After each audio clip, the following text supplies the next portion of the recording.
Here, so let's go live. We're All live. right. Okay, Thank you, Tina. Cindy, can you read our yes, I can. This things? meeting is being held in compliance with the Open Public Meetings Act with the annual notice advertised in the January Trenton Times.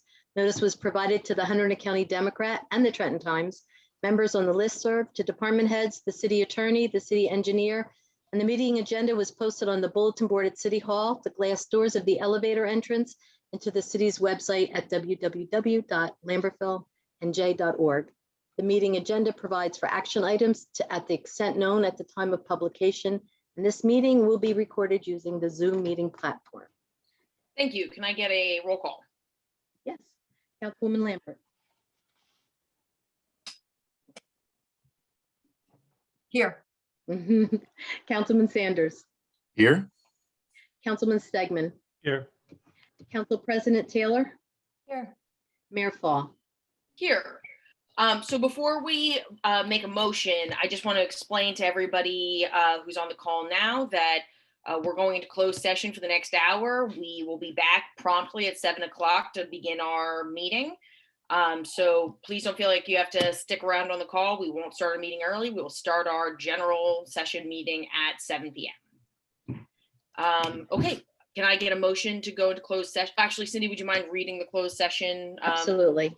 This is a closed session authorized at the May 20th session of the Lambertville City Council to discuss attorney-client issues related to contract negotiations and updates related to ongoing litigation pursuant to NJSA 10:4-12 Thank you. Can I get a motion? So moved. Second. Councilman Sanders for the first, Councilman Stegman for the second. All in favor? Aye. Aye. Okay, again, we'll be back at 7 p.m. promptly to start our regularly scheduled meeting.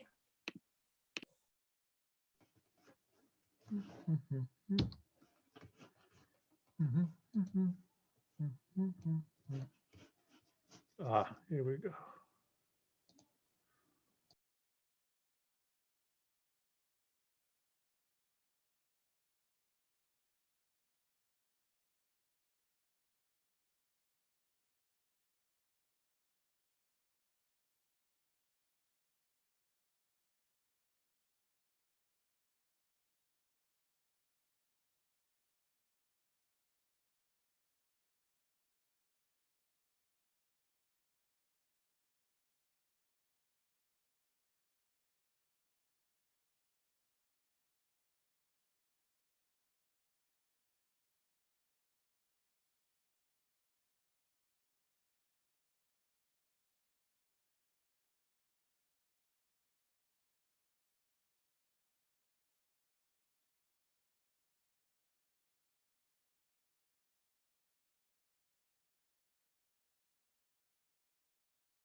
Mhm.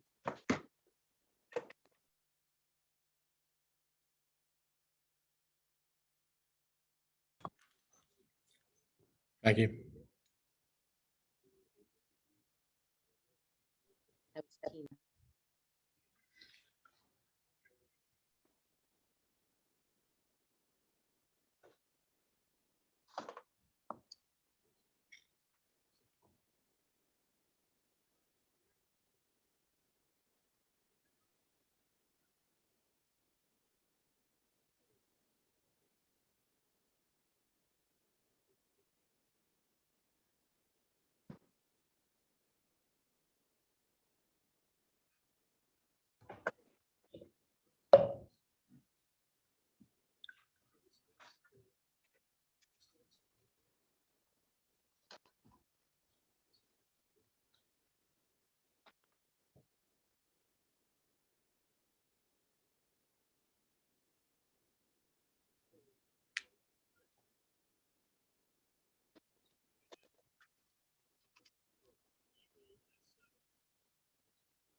Can't believe I beat Councilman Stegman back.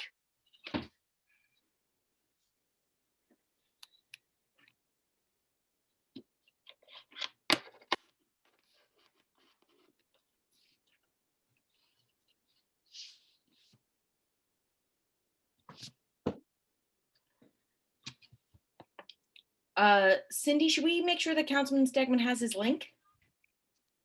Let me check.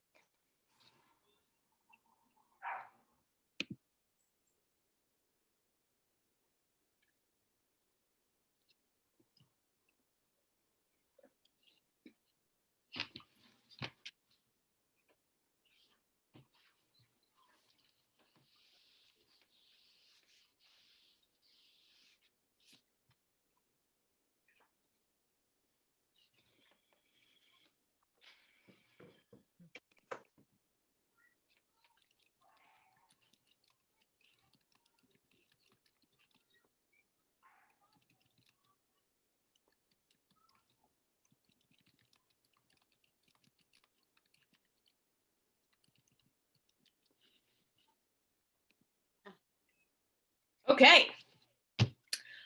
Cindy, can you read our compliance statement in one more time? Yes, I can.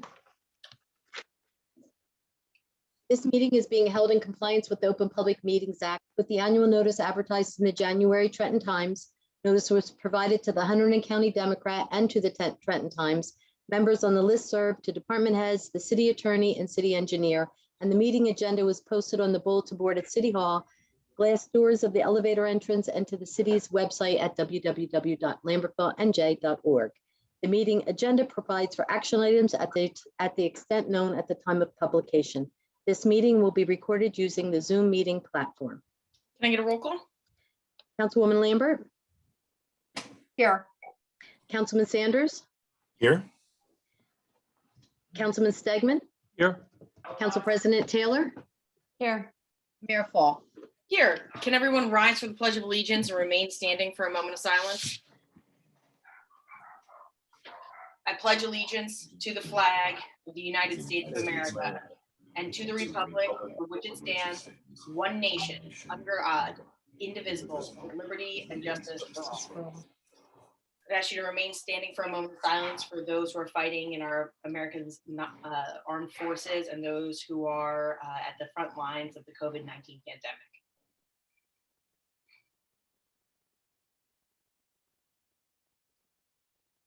Thank you.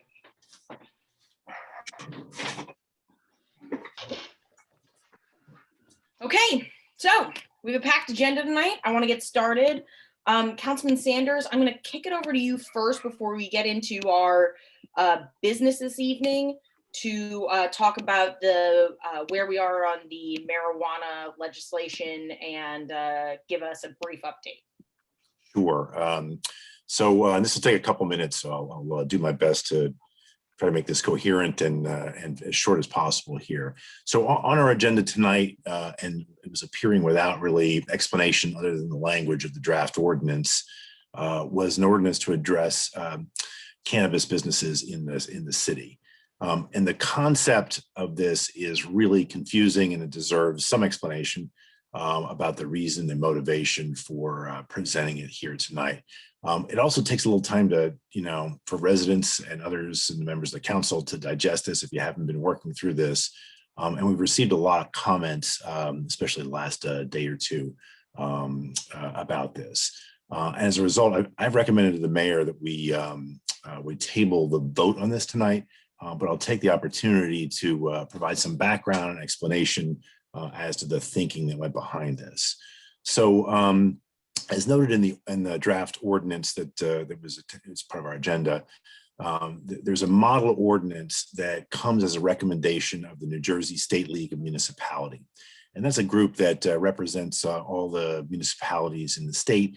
They provide technical guidance and expertise, and it's just they sometimes do advisory model provisions. They also have information available to cities and municipalities.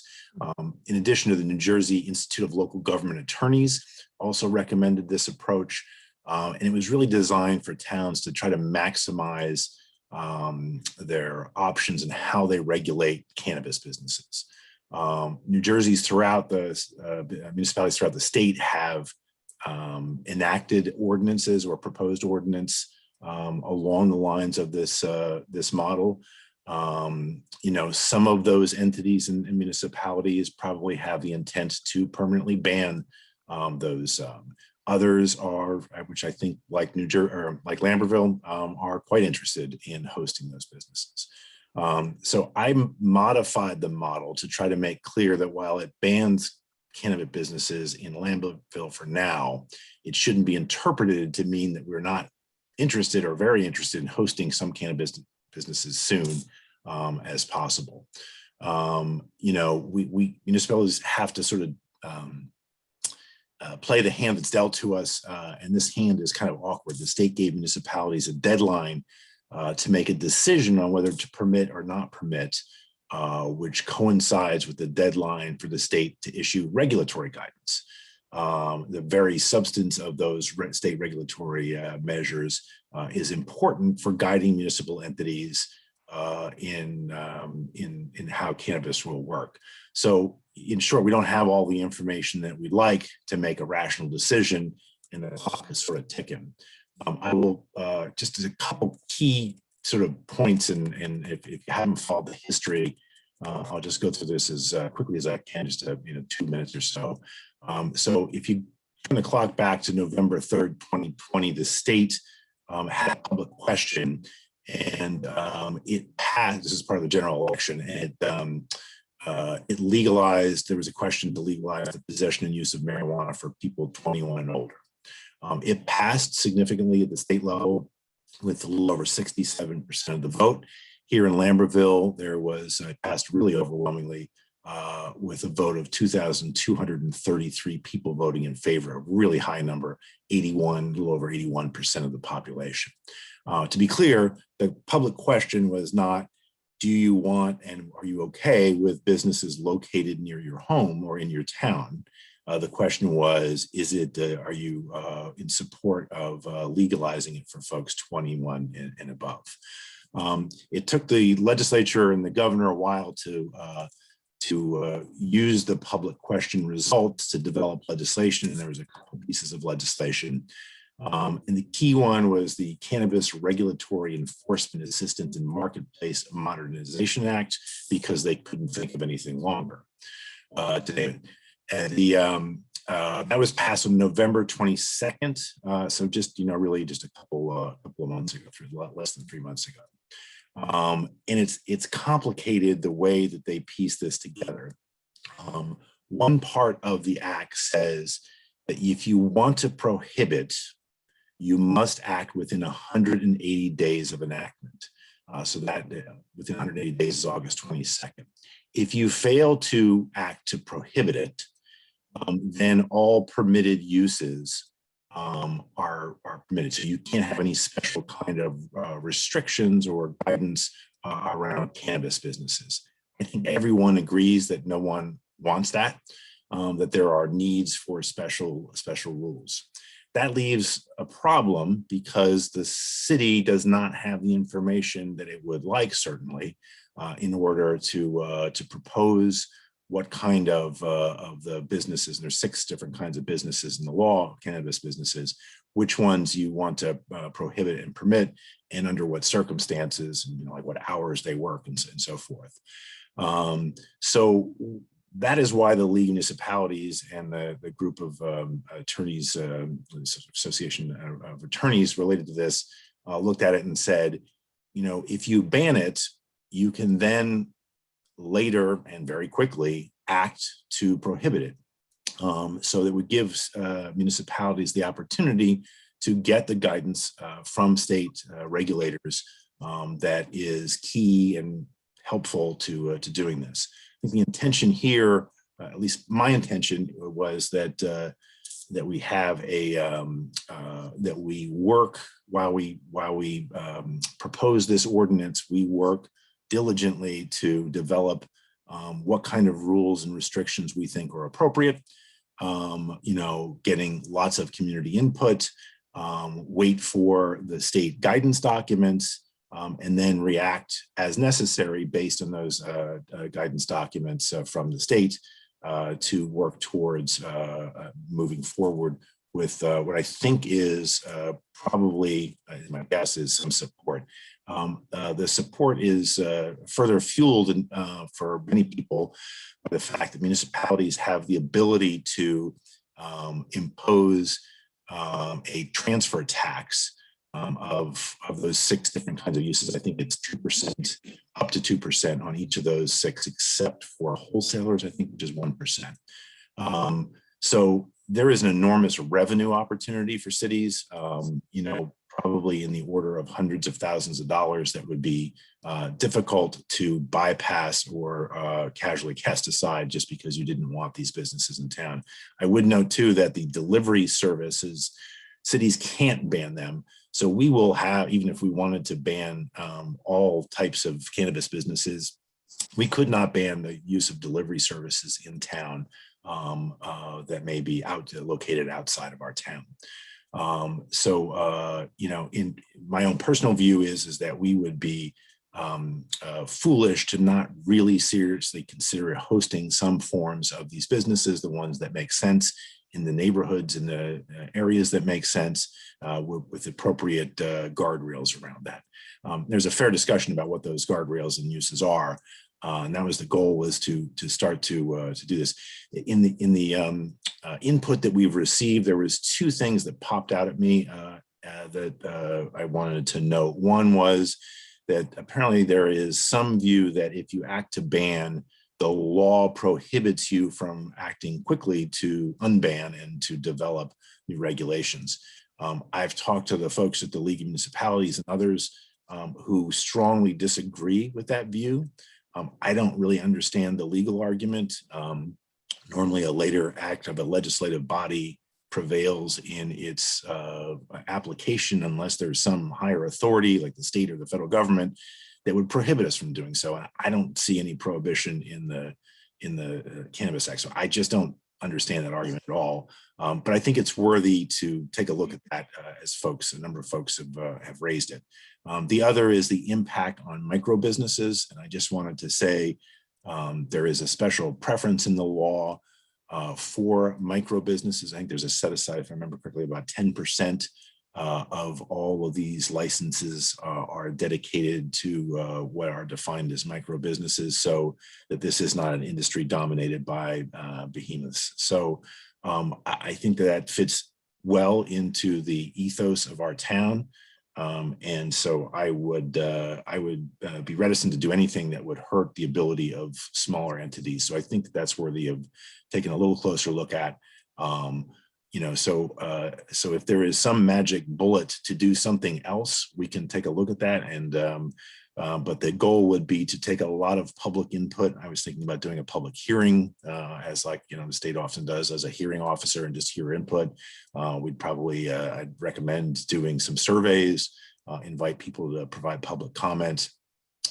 But I think that, some form of this we can't just do nothing or we will be stuck with a few levers of control over how this business is done. So anyway, that's a long-winded explanation. I hope I provided some background. I'm more than happy to try to correspond with folks too if they reach out to me on this. Councilman, do you mind if I just ask a couple of quick questions just to make sure that it's clear? So how much time do we have before we hit the deadline of must act or don't act? So we need to make amendments to our ordinances, and so it's the process of how we do the length of time it takes to do an ordinance is essentially our limit. Our deadline for enactment is August 22nd, I think it is. So you have to work backwards from there. I'm not sure the precise date, but I think we have we'll need to act in June on this. I'll get the precise date. So is it your intention to hear from the public after the introduction of the ordinance and continue to hear from the public so that upon second reading, we've had some public input, we have a general framework, and then after we pass the ban, this particular ban, we would have a pretty good framework for moving into what our general zoning rules would be? Yeah, I mean, unless there's some other alternative path that that can be identified very quickly. Yeah, the idea would be to introduce the ordinance with a ban, take input on key elements of what folks would like to see in town, what's important to them, and then have ready to go a revised version of this that would allow certain permitted uses. We'd have to wait until the state guidance is done, but the collection of that information can start at any time. And it appears that the state is far behind what their original timeline was expected to be. Would you say that's fair? I having worked in government for a long time, there's two things. There's two statutory deadlines. There's one for the state and there's one for municipalities. We're going to be held to ours. The state regulatory body, I don't think will be held to theirs. If they don't get their work done in time, it may take longer. I would say it's honestly the legislative notion of what's an appropriate time period for regulators to act is usually different and shorter than the regulators' view. Fair enough. Councilman Taylor?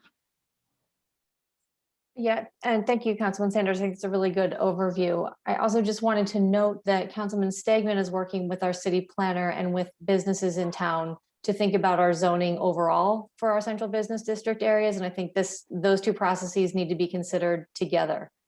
And so, not only will there be public input about cannabis in particular, but about, how our business districts are organized and what the city can do to streamline and make it easier for businesses to open and be successful in general. We actually, you know what, I won't steal your thunder, Councilman Stegman, if you'd like to give a brief update on that. You're on mute. You're on mute. Still on mute. You're still There on we mute. go. I'm sorry. I had to find the mouse and then it's dark down here. We had a very productive meeting with some of the very involved businesses and who have been owners who have been involved in the city for quite some time, and conceptually spoke about how we were going to streamline the process to open up a business in town that will hopefully attract a more diverse type of business. But primarily it's to make it easier to open in the city. We're just starting to take some business comments. We will have another meeting coming up with businesses again in conjunction with some promotion that the chamber's doing with us. And we're also reaching out to property owners and landlords to get some feedback from those folks, and also feedback from some folks that have gone through the approval process and found it very cumbersome and vague in some spots and expensive in most spots. That's right. So, I So will we're- know, oh, sorry. no, go ahead. I was gonna say, I will know one of the functions by way of doing that is that we're intending on putting a list of approved businesses together instead of sort of a very vague list. We're gonna get really specific. And so I think that might be an interesting place for Councilman Sanders and Councilman Stegman to work together to ensure that we're honing that business list in to also encompass new marijuana businesses. Yeah. Yes, and we are proposing that there's always an instance where a business will want to do something and want to open up in a place that's not a quote unquote approved location for it. And there is a process to go, as people do now, go in front of a board to get approval to open up something that's off the preferred list. So to that end, we're not banning anybody from opening anywhere, but there's be a process of a setup. If a business meets business type in our upcoming decisions and on our list, on any list in any of the zones, commercial zones in the city, that it will be much more business friendly, and that's what we're trying to accomplish. So thank you, Council President Taylor. I think that was an excellent addition, and I'll make sure that you guys connect as we start to finalize that process. So I hate to be somebody who's the devil's in the details here, Councilman Sanders. I know that we did get a lot of outreach today, and this is your process, and I'm happy to cede to you on this. But does it make any sense if we're going to be introducing the same or similar ordinance language in June to introduce tonight, knowing that we'll have to have a public hearing in either June or July as the process goes on, or is it worthwhile to take some time? Given that our next meeting, I think, is June 1st, which is not that many days away, I think it might benefit us from taking a look under the hood of the legal argument that some folks have raised, and then also the impact to these micro businesses. So I don't see a downside of waiting a couple days, seeking some additional input and investigating those issues. Okay. Are there any other questions or comments from the council? Well, and one other thing, if we uncover some important important information with Councilman Sanders, I wouldn't be opposed to scheduling a special meeting for it if it gives us more time. And because this is I mean, we've all gotten many emails about supporting this and not voting to ban it. So if we find that we're getting to a really good place about it, then we'll have to make a decision. And I'm not opposed to suggesting, if necessary, doing a special meeting just so we could have a little bit more time if something comes up that's very exciting. So that's my 2 cents on that. Okay, thank you. All right, so then let's move back to our regularly scheduled business. Can I get a motion to approve the meetings for April 22nd and May 4th? So moved. Councilwoman Shepherd, Councilwoman Taylor, Council President Taylor for the second. All in favor? Aye. Aye. Can I get a motion? I want to take a brief second here to congratulate all of the Eagle Scouts. You know, my dad was an Eagle Scout and my grandpa was an Eagle Scout. I'm very well aware of the incredible amount of hard work it takes to achieve this accomplishment. And particularly in a COVID year, it makes it all the more complicated. So I just want to take a moment to recognize all the Eagle Scouts who worked their tails off, if you will. to achieve this incredible accomplishment. Can I get a motion to approve the proclamation for our Eagle Scouts this year? I'll make the motion. I know a lot of these kids the same age as my son, so great work, guys. Councilman Sanders for the first, Second. Councilman Lambert for the second. Mhm. Does the council have any other comments before we pass this proclamation? Hearing none. All in favor? Aye. Aye. Aye. Okay. Are there any questions regarding our tonight's consent agenda? Do you want to just talk about the meeting schedule that's on here? Yes. So, thank you, Council President. So, the reason the legal order by which we are allowed to meet over Zoom was created through the governor's executive order, which made changes to the OPMA, or the Open Public Meetings Act. The city of Lambertville, you guys, if you've been here all year, you'll remember when Bill was reading that legal justification into the record every 2 weeks. The governor is planning on allowing his executive order to expire. We believe at the end of the month, although that has not been totally confirmed yet. So the city of Lambertville is going to be thrust back into public meetings because the changes to the Open Public Meetings Act will also expire with his executive order. So because of the state's opening and leniency towards COVID-19 precautions, as we start to move back into the real world, we will start meeting again in person at the Justice Center. We are going to I have already put into place a mask requirement in all public buildings. We expect that, that folks will be compliant with us and continue to wear their masks when in these public meetings.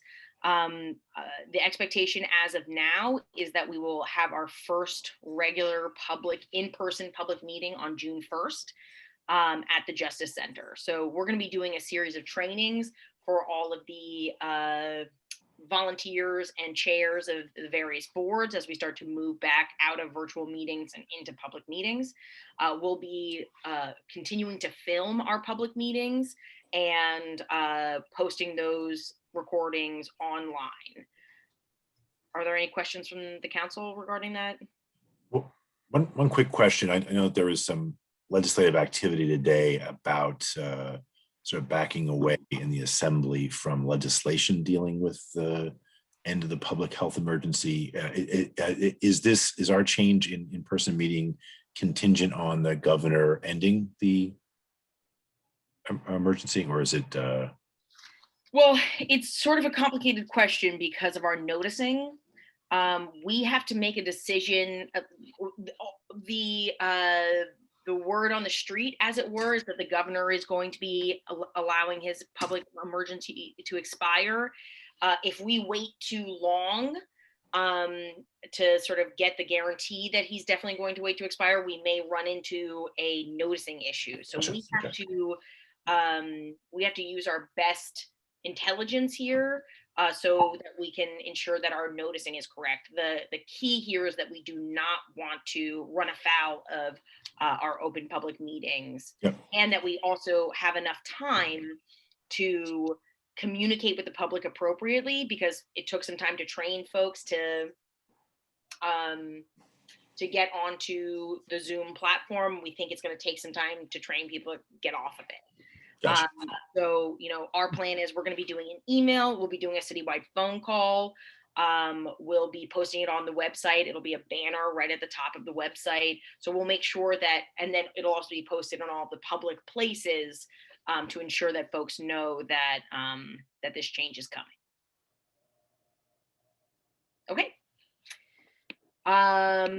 Any questions, other questions about the consent agenda? Hearing none, can I get a motion to pass resolutions number 77 through 86? So moved. Council President Taylor for the first, Second. Councilman Sanders for the second. All in favor? Aye. Aye. Aye. Okay, we have a resolution regarding Sparkle Week. Is everybody prepared to move on to our Sparkle Week discussion? Great. So after hearing several weeks of discussion here, I heard what the council had to say and brought back what I think is a reasonable option for us to continue Sparkle Week, but also be able to address some of the concerns about significant bulk trash. So the plan would be that we would encourage folks to get a permit online for their bulk pickup. If they did not want to get a permit online, if they wanted to put out their bulk items and see whether or not folks pick it up, that would be totally appropriate. They can put their stuff out. If it does not get picked up after the city's DPW comes by to pick up their bulk trash, they will get a sticker saying that you need to remove your, you need to permit this for removal, and it'll be removed after the Sparkle Week is done. If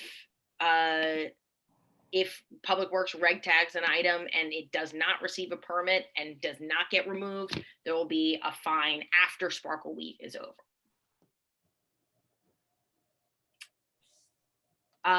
We have the dates here, August 3rd and 4th, and August 12th and 13th for Sparkle Week. Are there any questions from the council? Yes, Councilwoman Lambert. So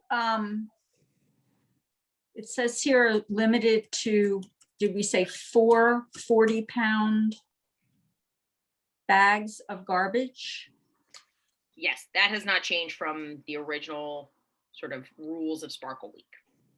It's always been there? Yes.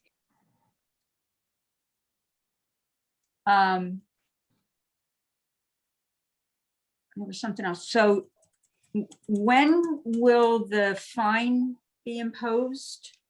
If At what point will the fine be imposed? after Sparkle Week is over, if your trash So- is on your lawn far past Sparkle Week and it's been red tagged, you will receive a fine.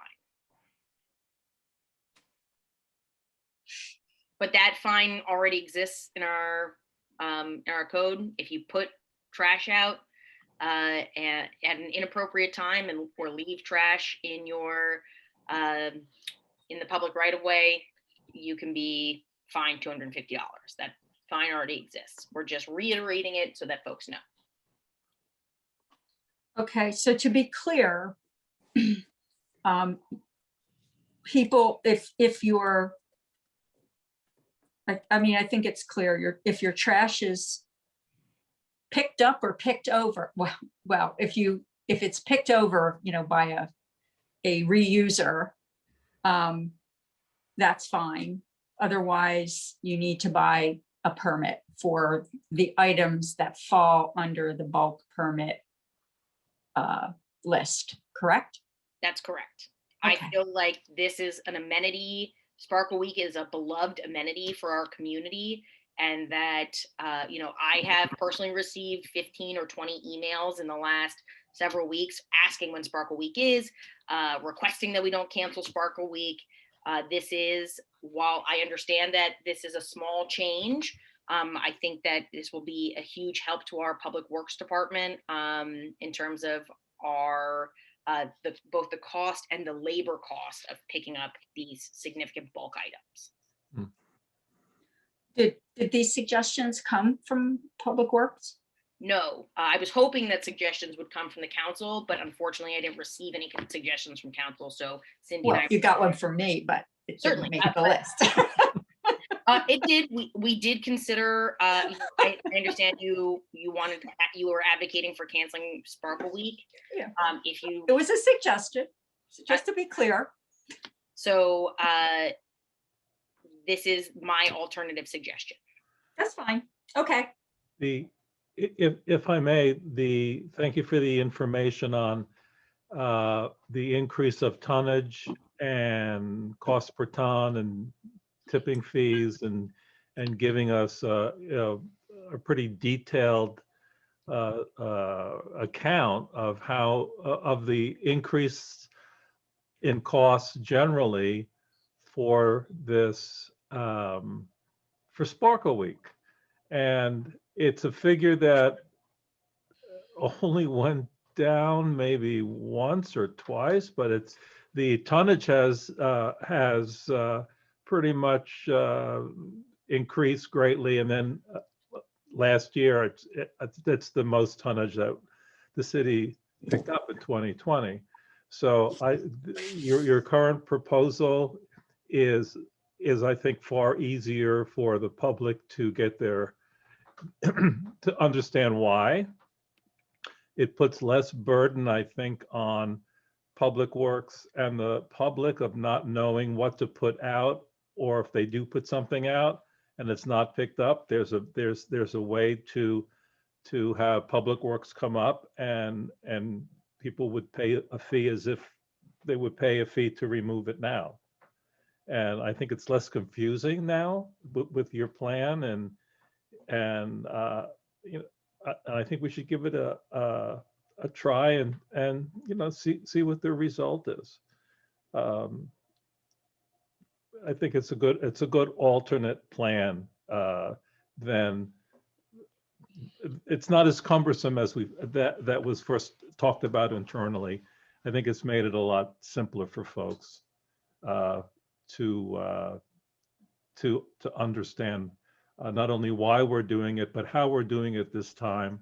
And if it's successful, you know, great. If there are other problems that come up, we can always readdress it the following year.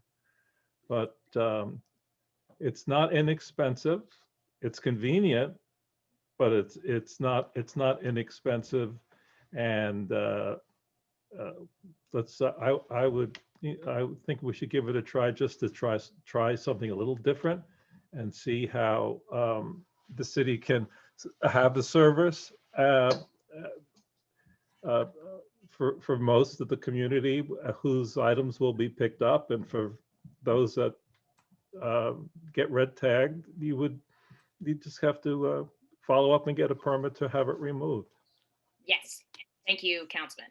Councilman, So- Council President? So, Just a couple of things. So we're saying that people have from the Sunday before their regular pickup. So for people with a Tuesday pickup, that's only a couple of days. I think we should reconsider what the chunks of time are here, and also make it very clear when that fine will be imposed, so that people know, like, they have a grace period of whatever it is, 3 days or 5 days, whatever we decide. Because, you know, you take a big bulk item out, you may not have the people power around immediately to bring it back in if you don't want to get a permit. So I think we just need to think about that a little bit more. Council President, can I comment on that? I didn't want to be ultra prescriptive about the time. The reason we chose the Sunday before was because, in my experience in Sparkle Week, while you may be a Zone 1 trash person and I may be a Zone 4 trash person, when Zone 1 Sparkle Week happens, everybody puts their stuff out. And it just really goes for 2 weeks. And so we wanted to give Zone 1 some amount of time, but not extend Sparkle Week into a 3 or 4 week long event. So the goal would be Sunday before August 3rd, which is my birthday, by the way, just keeping everybody posted, that the Sunday before, that would really start Sparkle Week. And then, you know, obviously we would not be, during Sparkle Week, would not be implementing any fines for folks putting their stuff out to be picked up or picked over, as Councilwoman Lambert very eloquently said. And then at the end of that Sparkle Week period, if red tags were not managed or permits were not dealt with, that we would then start fining. But it will take, my estimation is, and because this is the first year, we need to leave some leeway. It's going to take Public Works quite a while to address, it may take Public Works quite a while to address the red tags. So that third week of August, the 20, I believe it's maybe the 16th, would be the time that the Public Works would be coming to deal with the permits. And then if there were still red tagged stuff available, it would be at the end of the month that you would start getting fined. Okay, I mean, I'm fine with not being overly prescriptive, but I also don't want to confuse people. So if the intention is that somebody in zone 1 who could put out things on August 1st could keep their stuff out until August 13th. I mean, that's essentially what you're saying, which I don't have a huge problem with, but some people might. Yeah, I mean, my experience in Sparkle Week is that functionally for these 2 weeks, there's just stuff on the streets. And I don't want to change the vibe of Sparkle Week by starting to prescribe that if you're going to start getting fined for participating in something that really feels town-wide, even if the pickup is zoned. Well, okay. I mean, then I would say, so so we're Friday, August 13th. Okay, so those people can put their trash out on the 8th.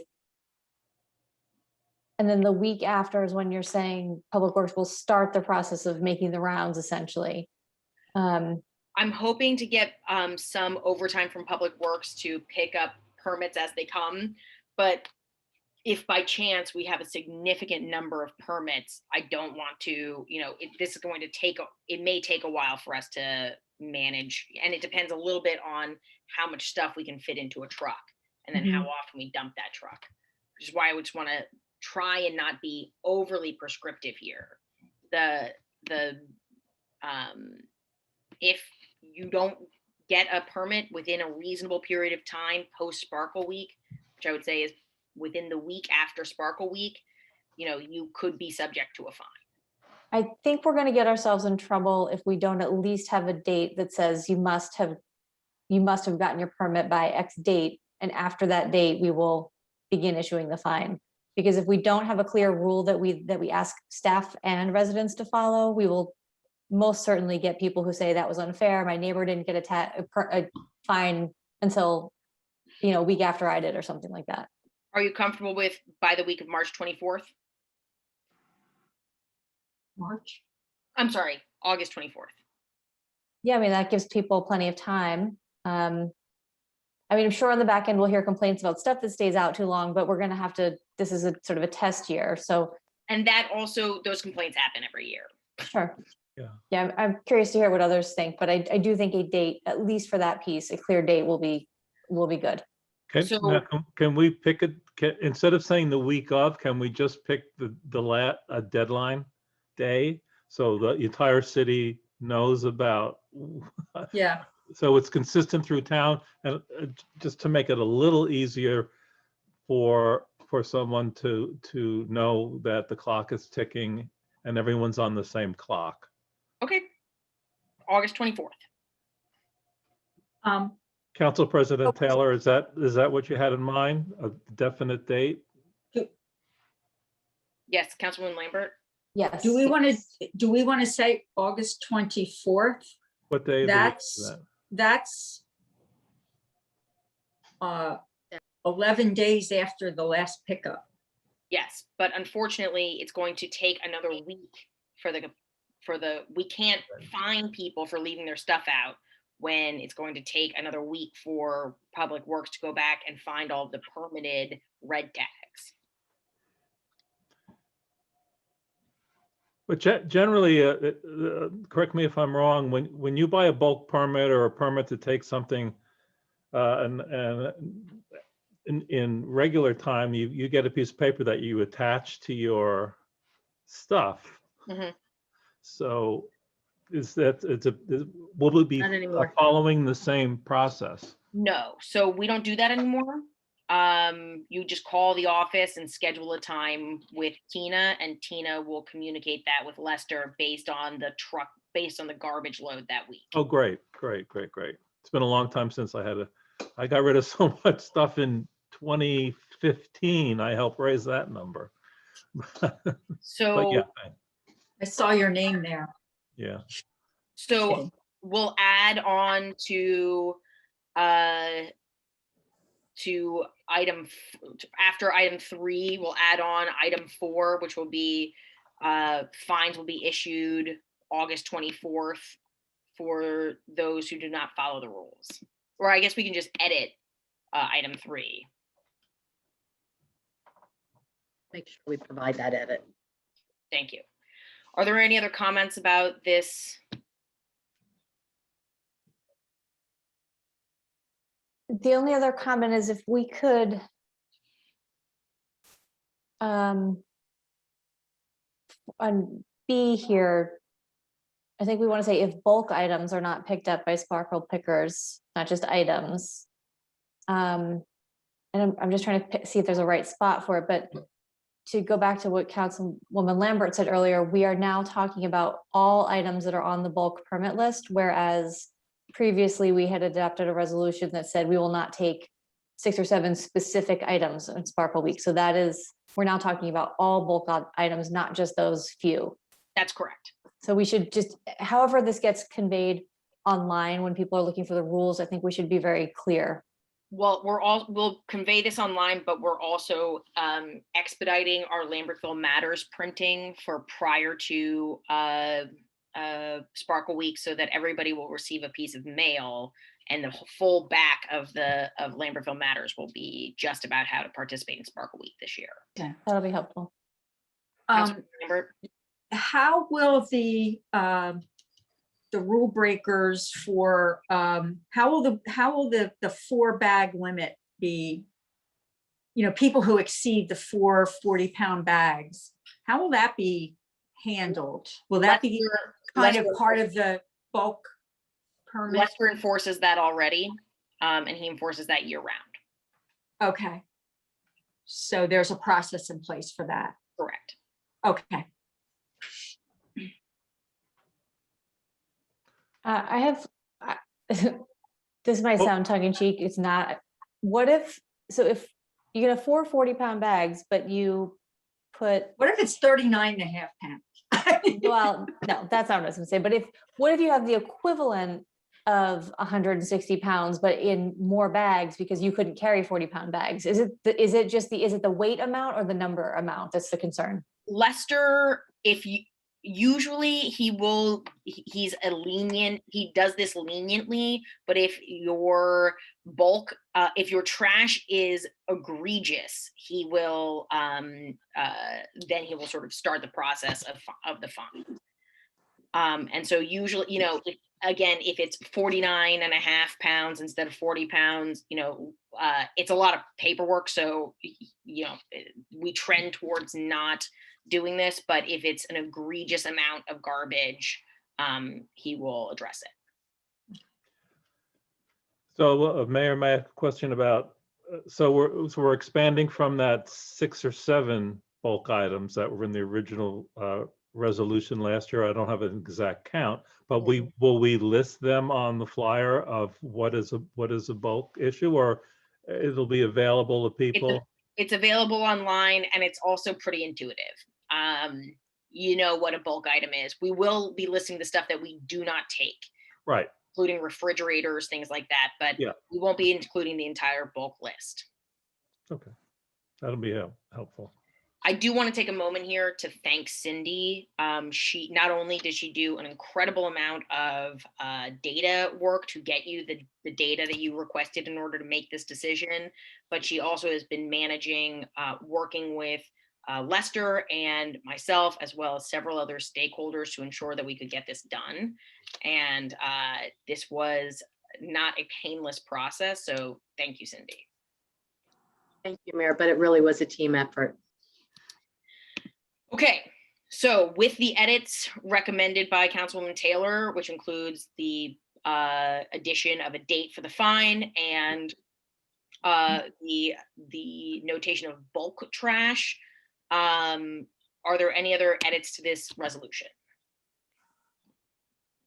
Hearing none, can I get a motion to pass this, a motion to adopt this resolution as amended One question, will the public get a chance to comment before we vote? during public hearing? Okay, great. Okay, thank you. Can I get a motion to adopt as amended? So moved. Council President Taylor, Second, Councilman Stegman for the second. Can I get a roll call vote? Councilwoman Lambert, In spite of the fact that I think this is a rather complex, convoluted process, I think it's important to try new things, and I will vote yes. Councilman Sanders, Yes. Councilman Stegman, yes. Council President Taylor, Yes. Yes. I'm moving to the bills list. Are there any questions or comments regarding the bills?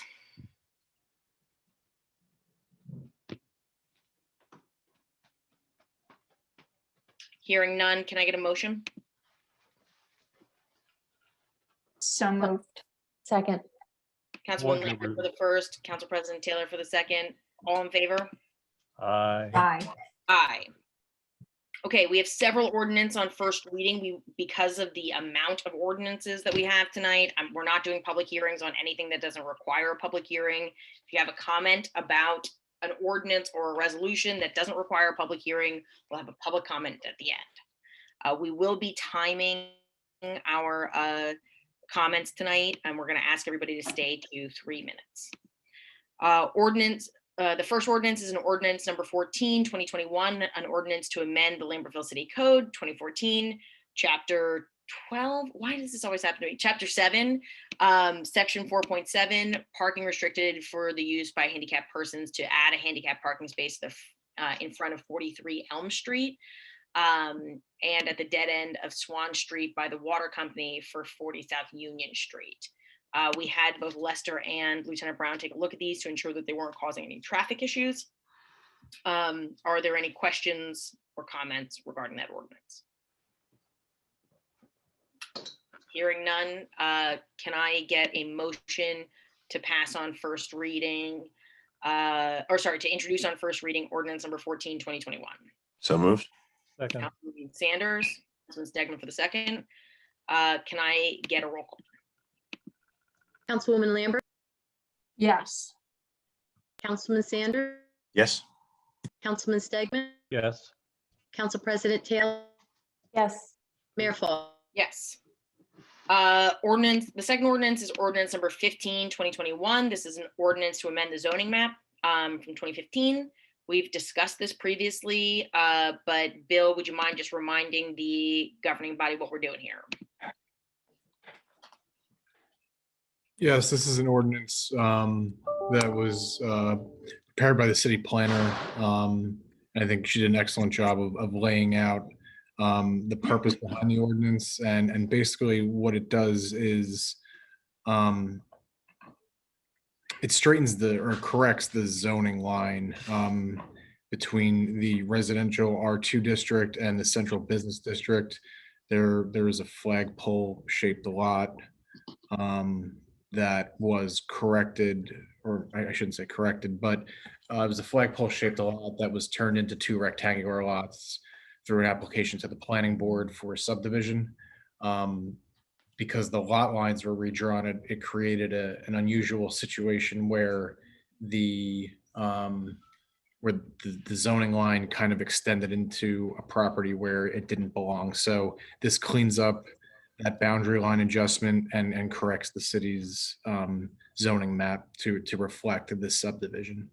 We had discussed this previously, I believe. I don't know if it was the last meeting or 2 meetings ago, but the city planner prepared this ordinance as well as a map that shows how this lot line was changed. And I believe the council had a chance to review that. So this is the first reading on the ordinance to change the zoning map. Are there any questions regarding this ordinance? Hearing none, can I get a motion to introduce ordinance number 15 on first reading? So moved. Councilwoman Lambert for the first, Second? Councilman Sanders for the second. Can I get a roll call? Councilwoman Lambert, Yes. Councilman Sanders, Yes. Councilman Stegman, Yes. Council President Taylor, Yes. Mayor. Yes. We're going to move and hold on ordinance number 16, 2021 per Councilman Sanders' discussion at the beginning of the meeting, and expect to see that some version to address that issue on the June 1st agenda. Bill, do we have to, if it's not in, if we haven't read it into the record, we don't have to vote to hold to the second? Okay. No, I'm sorry. I thought I was on mute. No, we don't.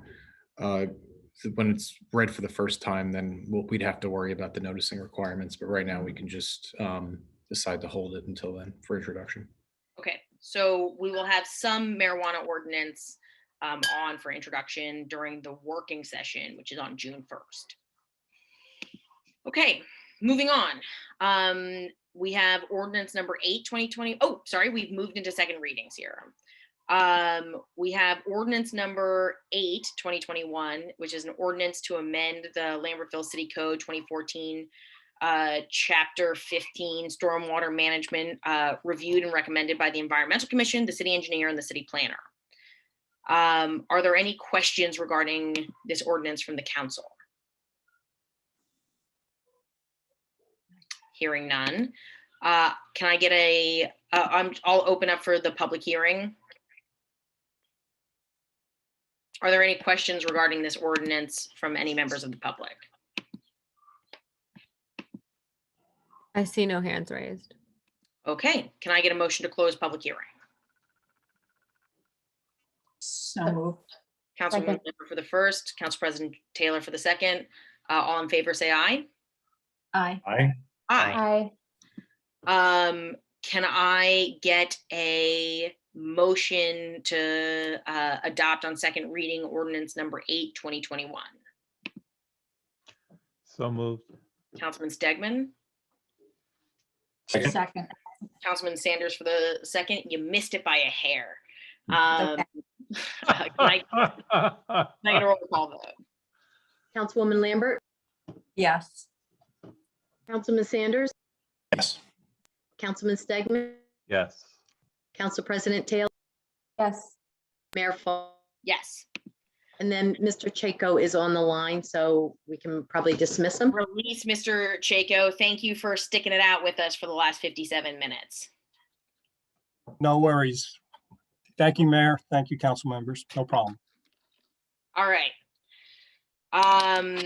Ordinance number 9. This is an ordinance to amend the Lambertville Land Use Ordinance, Section 510 landscaping, as recommended by the Planning Board at the March 3rd, 2021 session. I do want to just take a quick moment here to thank Lambertville Goes Wild and Marianne Borge, who is an incredible wealth of knowledge. She's actually helped us on multiple grant applications in the last several months, as well as our city planner, Emily, who did the yeoman's work on, Marianne Borge and the Lambertville Goes Wild, the yeoman's work, and Emily helped build this into fruition here. So are there any questions from the council regarding this ordinance? As a quick reminder, this is specifically around encouraging native plantings and to build wildlife and plant biodiversity in our community. Hearing none, can we open for public comment? There is one hand raised. Alicia, please state your full name and address into the record, and please proceed with your comment or question. Unmute. Hi, Alicia Lehrman, 101 East Blair Track. I just got booted off and reconnected, so I want to make sure I'm in the right, is this general open comment or? It is not. This is regarding our ordinance about landscaping. Nope, thank you. Sorry, take the hand down. No problem. Jeff, please state your full name and address into the record, then please proceed with your comment or question. Good evening, can you hear me? We can. Thank you. My name is Jeffrey King. I'm at 24 Elizabeth Parkway in Eatontown. I think this is an absolutely excellent ordinance, all for natives and trying to beat back invasives with the flora and the fauna. And what we can do in our yards will make a difference if we all did it. We all used bee balm, for example. So I commend you for that. And I didn't speak on the last ordinance, but I appreciate the stormwater updates that we're doing to try to protect our watershed. You guys know better than anyone about how important it is to have clean water. It's vital to your community. So I commend you for the taking care of the environment. Thank you. Thank you. If anybody is interested, you can register your house as a wildlife habitat, and it actually gives Lambertville points.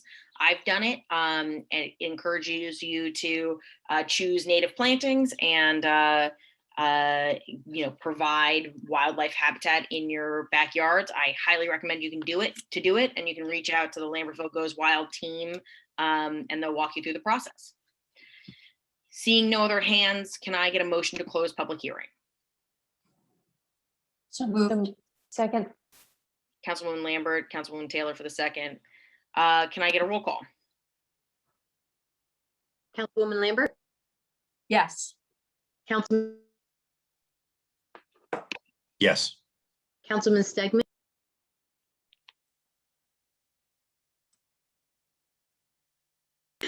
that was a yes. Council President Taylor, yes. Mayor Fall. Yes, sorry, I did the roll call on the wrong spot, guys. Can I get a motion? Oh, wait, was that the motion to adopt? No, I actually see another hand raised. I don't know if you want to. We've already closed public Okay. hearing. So can I get a motion to adopt on second reading ordinance number 9, 2021? So moved. Councilwoman Lambert for the first, Council President Taylor for the second. Can I get a roll call? Councilwoman Lambert, Yes. Councilman Sanders. Is that a yes? Yes. Councilman Stegman, Yes. Council President Taylor, Yes. Mayor Fall. Yes. Okay, next we have ordinance number 12, 2021. This is an ordinance to amend the Lambertville City Code 2014, Chapter 15, flood damage prevention. We do have Christine Pollock available, who is a volunteer engineer, if you have any questions regarding this ordinance. Are there any questions from the council? Hearing none. Can I get are there any public comments regarding this ordinance? No hands are raised. Give it one more second because we were a little quick on the uptake last time. Okay, can I get a motion to close? So move. Second, Councilman Stegman, Council President Taylor, all in favor, say aye. Aye. aye. Aye. Can I get a motion to adopt ordinance number 13 on 2021 on second reading? So Ordinance number 12. Second. Hold on here. It's Oh, you're 12. right. I'm so sorry about that. I was scrolling too fast. Can I get a motion to adopt on second reading ordinance number 12, 2021? So moved. Councilman Stegman for the first, Second. Councilwoman Lambert for the second. Can I get a roll call? Councilwoman Lambert, Yes. Councilman Sanders, yes. Councilman Stegman, Yes. Council President Taylor, Yes. Mayor Fall. Yes. Okay, ordinance number 13. This is an ordinance to amend the Lambertville City Code. Oh, first of all, before I move on, Christina, thank you for volunteering your time, and thank you for all of your help and volunteer time that you give to the city. We really appreciate it. Thank you. Work. Thank you. Have a good night. You too. Okay, ordinance number 13, 2021. This is an ordinance to amend the Lambertville City Code 2014, Chapter 10, Building and Housing. Are there any questions from the council regarding this?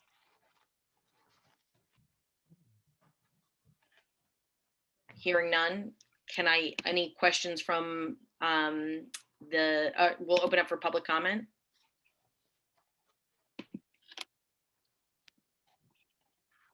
None. Okay, can I get a motion to Oh, close? wait, I do see a hand. Oh, they just. Okay. Give them one more minute. Here we go. Jamie, please state your full name and address into the record, then please proceed with your comment or question. Yes, I'm sorry. This is open public comment. No, this is a comment regarding our ordinance regarding our building and housing code. Apologies, I'll hold. Thank you. Can we, oh, thank you.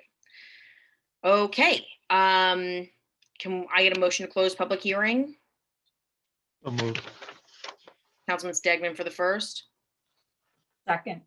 Councilwoman Lambert for the second. I'm sorry, that was closed public hearing. All in favor? Aye. Aye. Can I get a motion to pass on second reading ordinance number 13, 2021? So moved. Councilwoman Taylor for the first, Second. Councilwoman Lambert for the second. Can I get a roll call? Councilwoman Lambert, Yes. Councilman Sanders, Yes. Councilman Stegman, Yes. Council President Taylor, Yes. Mayor. Yes. Very briefly here, Jim Amen, who has been a phenomenal volunteer to this community for years, has stepped off of the Historic Preservation Commission. He was an incredible asset to that board, and this is a huge loss for us. I want to take a minute here to thank him for his years of service on the Historic Preservation Commission. Lambertville, in some way, looks the way it does because of Jim's work. He has a position. There's another person on the board who is an alternate. We're going to move them up to fill his position, which means we'll have an alternate position available on the Historic Preservation Commission. I've reached out to a few folks that I thought might be interested, but if there are other potential nominations, I'd ask that either members of the public or members of the board submit recommendations so that we can consider somebody for the alternate position that we're moving Michelle Glassberg out of. Are there any questions regarding filling this vacancy? Okay. Can I get a motion to confirm my nomination for Michelle Glassberg? So moved. Second. Councilwoman Taylor for the first, Councilman Sanders for the second. Can I get a roll call? Councilwoman Lambert, Yes. Councilman Sanders, Yes. Councilman Stegman, Yes. Council President Taylor, Yes. Mayor Fall. Yes. Okay, we've already discussed returning to in-person meetings. We'll very likely be in person on our June 1st meeting, and I encourage you to come down to the Justice Center and join us. We've got our convenience center hours for May. We've announced our Sparkle Week. The next is that we have an open vaccine clinic that we've been doing with Penn Medicine on June 2nd. We will be giving away free Johnson & Johnson COVID-19 vaccines between 10 a.m. and 12 p.m. We did this partnership with Johnson & Johnson in conjunction with a lot of other organizations, including New Hope Celebrates, Lambertville Public Schools, the Delaware Valley Food Company, and most importantly, Fisherman's Mark, who has been dealing with all of the registration.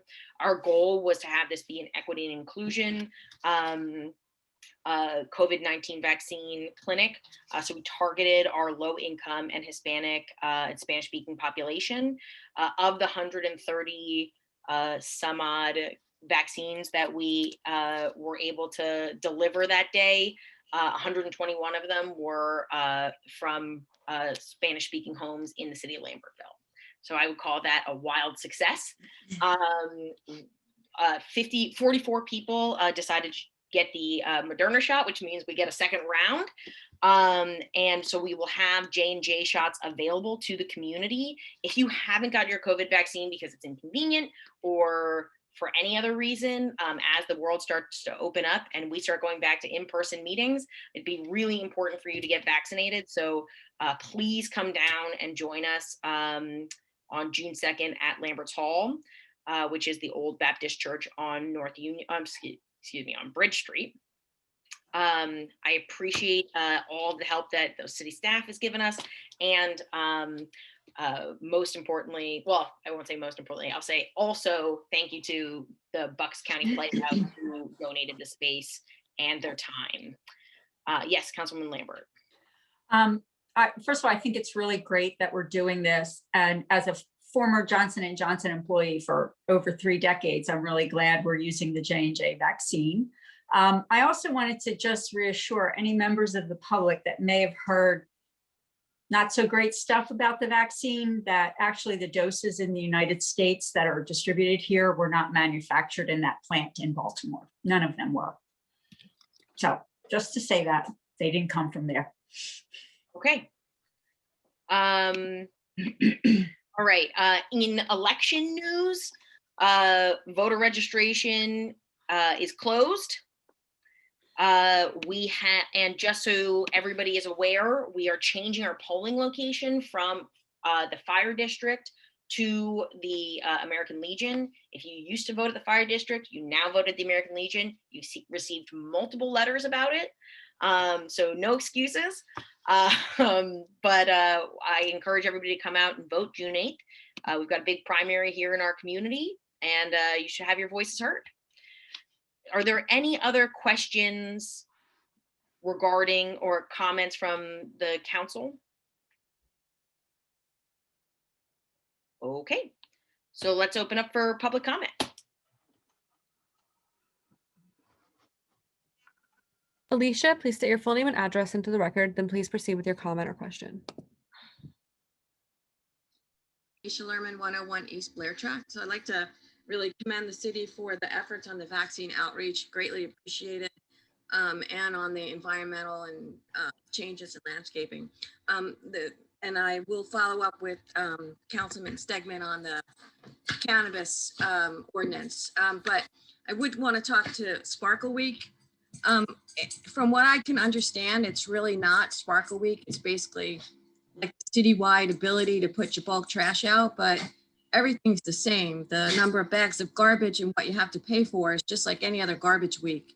So I don't understand why we're going through all this rigmarole, putting extra burden on Lester and the staff. I think we should just cancel it. It's just such a waste of effort and confusion and communication to just say we're doing it, to be just doing it. When we're really not doing it. It's not really Sparkle Week. It's not the way Sparkle Week was intended. So I think we'd be better off just being upfront and honest and telling people we don't have the budget, and we'll take a look at budgeting for it next year. Thank you. Thank you. Paul, please state your full name and address into the record, then please proceed with your comment or question. Paul Stevens, 39 Quarry. Good evening, everybody. At the at the March, let me back up a second. I have a statement, and at the end, I do have a question, okay? And I'll go through the statement first and ask the question, and you can answer it then. In the March 2nd meeting of the council, in my inquiry as to when the budget would be introduced, the mayor indicated that by the last voting session in April, we will already have heard the intro to the budget. At the working council meeting in April, once again, I asked when the budget would be introduced, and the response was the city is in the process of building the budget right now. At the May 4th meeting, just 2 weeks ago, during the Sparkle Week discussion, the council members, in trying to understand how much the city finances to whether or not we could afford Sparkle Week, wanted to know when the budget was inquired about the budget.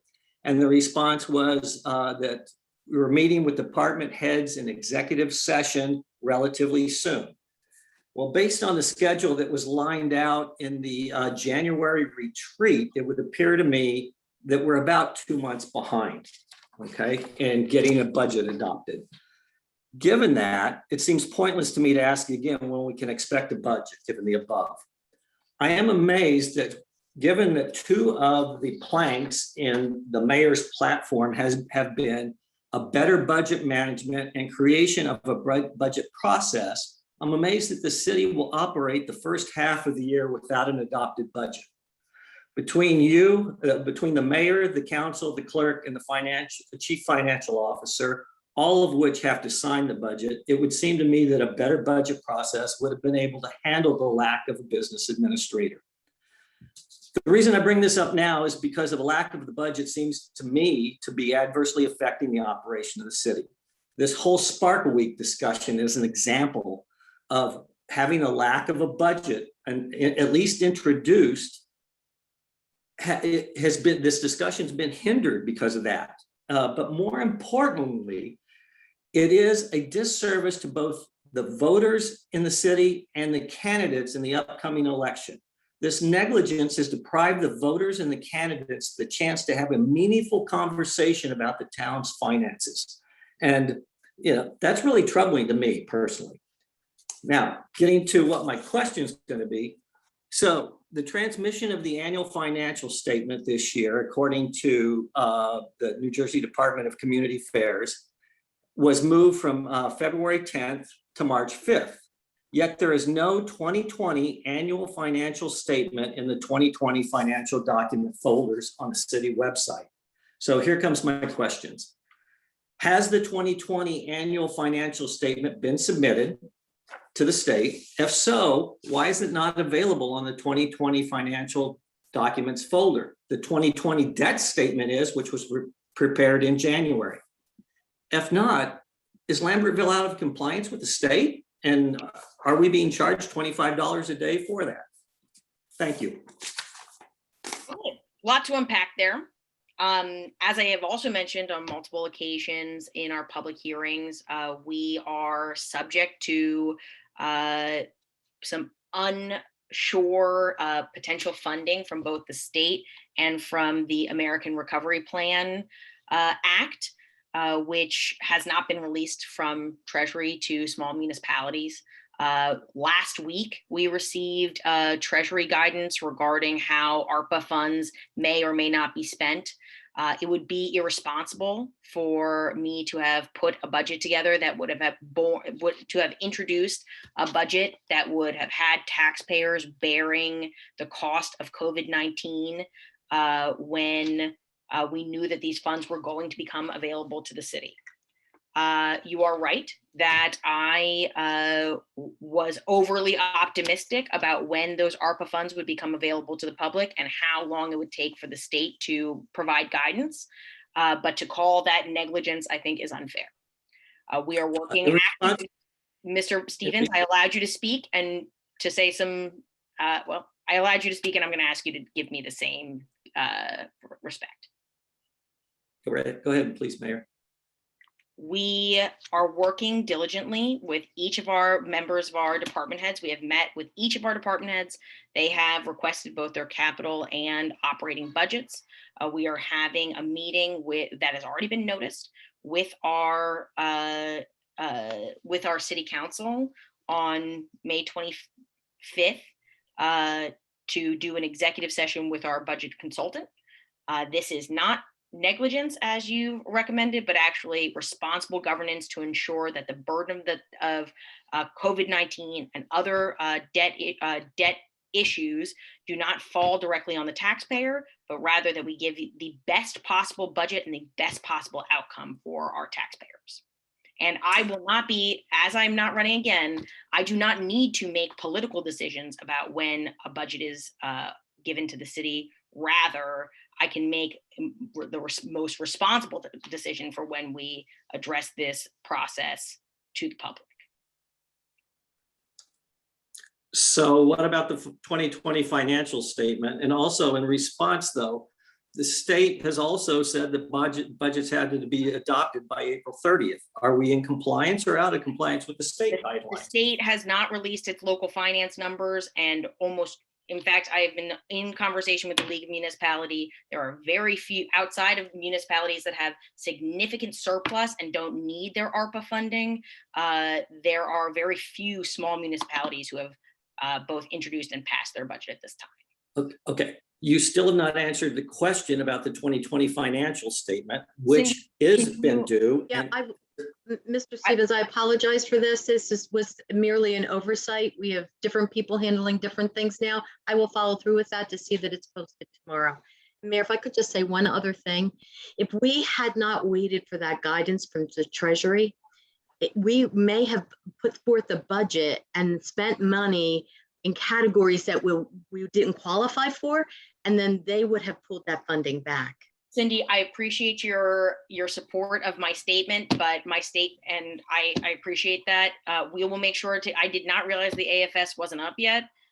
We'll make sure that gets up, but Paul, all I can say is that we are following what the League of Municipalities and what a lot of our the financial experts we pay to give us this advice.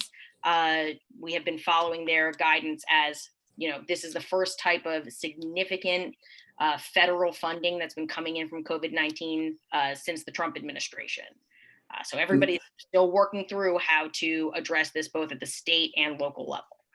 Well, Mayor, then it would have been nice for you 2 weeks ago to state that, as opposed to just saying we're continuing. You could have. Mr. Stevens, I did not know. I did not receive Treasury information until last Thursday. No, you could discuss what Mr. you're Stevens, waiting on.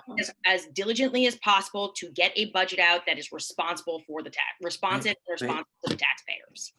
Mayor, you could have just told us that what was going on with the state at that time.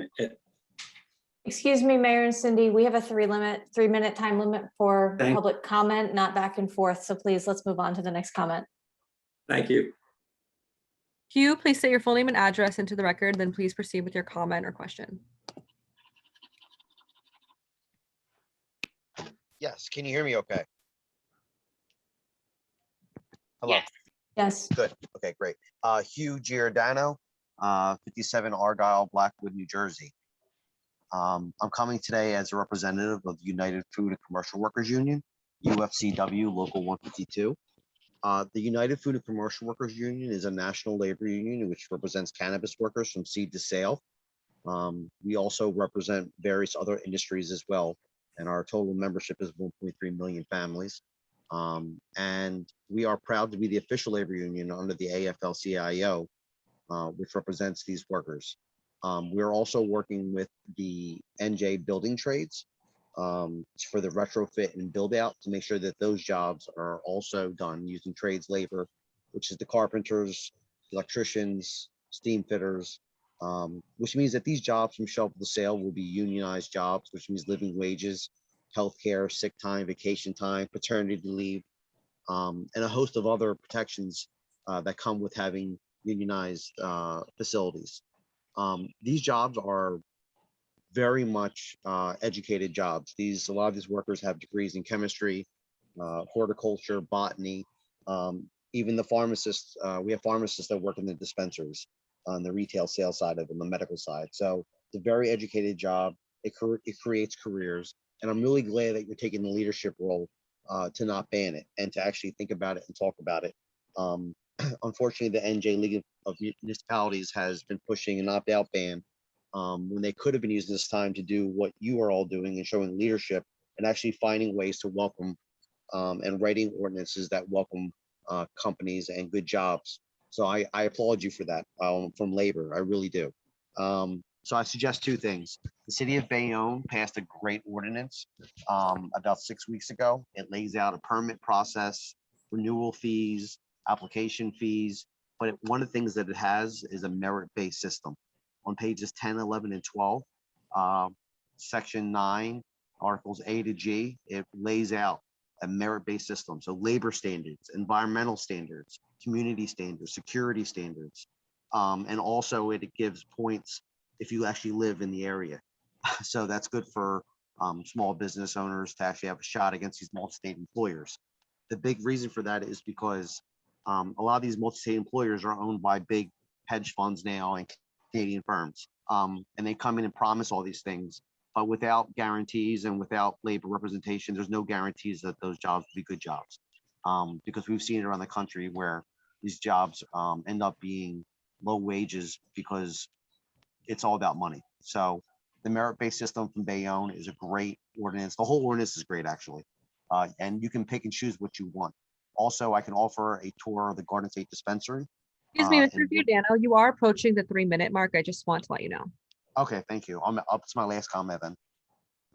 You can, I can offer you a tour of the Garden State Dispensary in Woodbridge, which is a vertically integrated facility from seed to sale.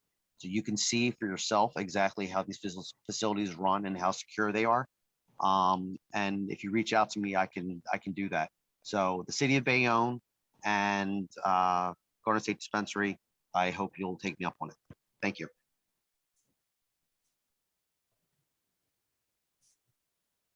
Jeff, please state your full name and address into the record, then please proceed with your comment or question.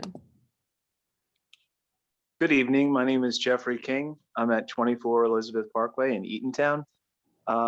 Just want to thank you very much for your open-minded, progressive approach to dealing with the potential upside of smart cannabis zoning and legislating. It's really horrible what cannabis community has gone through with the stigma, the racism, and the class struggle. It's resulted in a lot of people that have suffered through the legal system and people who have medical conditions that could have been helped by better access. And now that we're seeing the social use come forward out of the closet and shadows, it's nice, but we need to help the medical patients the way we should have long ago and take care of them and try to put them at the front of the line, so to speak. If you understand, like being compassionate and caring and loving in the way we would treat a medical dispensary would be the highest priority for me, I think. So I was so surprised when I saw at above 81% affirmative in your community on question number 1. I commend the citizens and residents for that. And I was so surprised that you didn't at least think out how you could lure a high quality, top notch, local organic medical operator. I would think that people would be knocking on your door left and right, I'm sure, because I've heard mayors all over admitting they've been hearing a lot of interest. So I'm glad you're going to come up with something that will be good for the community. I'm excited. I think it's wonderful because I've always enjoyed visiting and hanging out and enjoying the beauty of your community. So I would look forward to, I mean, I know I've gotten plenty of enjoyment out of the wine there, the winery, the Excuse me, Mr. King. I just want to say that you're about almost halfway to the 3-minute mark. Okay, thank you. No, I mean, so I want to say I appreciate what I heard out of the councilman this evening who are spearheading the talk, and I think that there's definitely room for all the licenses in Lambertville, in my opinion. And if you would also put in a kind word for home growing rights, especially for patients, that's the only way that some can afford and get the actual strain they need available. But we voted so affirmatively for it, the governor, to ignore home growing in favor of the corporate lobbyists that wrote the question in the first place. It's a shame on our system of democracy. And I think that's a bipartisan shame. Our individual liberty and personal freedom is important. And the vote should matter, should mean more than just let's give a carte blanche to the rich multi-state operators. But that's not your fight. I get it. You're doing good. I appreciate your leadership. And Councilman Stegman saying that a special meeting is on an option. I really respect that. You're taking it very seriously and you understand that the people are passionate about this and it matters. And your leadership is very, very much appreciated. Thank you. Hey, Mr. King. Good Okay, evening. yes, thank you. I just had one comment, and I appreciate Mr. King, your comments, and the other comments too. Before the passage of this recent law, when it was just medical, this city did, and Steve or Cindy may know the date, but years ago we did submit a letter of support for trying to house a medical facility here. It was ultimately not successful, but we did a letter of support, if I remember correctly. Yes. Yeah, and then Excellent. So you have already put a thought into it. So keep Yeah. building on that. Thank you. And the other point I wanted to make was that just on home growing, it is not permitted. You quite correctly point out. I know that there's legislation to permit that, but we have to sort of address it as it comes to us from the state. But I appreciate your comments and your passion. R, please state your full name and address into the record, and please proceed with your comment or question. Yes, hi, may I please be seen? You have to state your full name and address into the record before you proceed. Marina Redmond, 3 Borough Square, Harlan. May I please be seen? Well, we see a photograph of a seagull. Is that you? Well, yeah, that's me. Oh, okay. I'm I sorry, took a we picture. don't allow video for comments. Oh, because Governor Murphy did sign a law into it. I believe it was in May that we're allowed to be seen. Mr. Opal, Let's move on as we usually do. thank So you. you don't want me to be seen. Could you make your comment, ma'am? All right, well, you are breaking the law. But anyway, I want to discuss medical marijuana and how much it's helped me out, and to please really consider having a medical cannabis place in your town. I take it for PTSD and cancer. The PTSD started when I was 4.5 years old. I had to have a bunch of surgeries on my leg between the ages of 1 and 4.5. I was in a major New York City hospital. Back then, your mother wasn't allowed to stay over. And it was really scary seeing my mother walk away from me. And yes, the nurses did treat me very well, but it was still scary. And then going inside the operating room, I wasn't even allowed to take my stuffed animal. They would grab it and take it away from me. And I understood back then they didn't have the procedures to disinfect it or whatever they do, but it was still very scary. And then unfortunately in 2017, I was diagnosed with cancer. I lost 50 pounds within 3 weeks. It was horrible. None of the medications they gave me worked. I got so sick. And in your county alone, you have 4 different types of you have 4 doctors that prescribe medical cannabis. I know your county's kind of small. 6 different places to get it. You have 400 CVSs in the state of New Jersey that prescribe opiates, which get people sick, which I had after my surgery, which didn't work. I smoked my medical cannabis.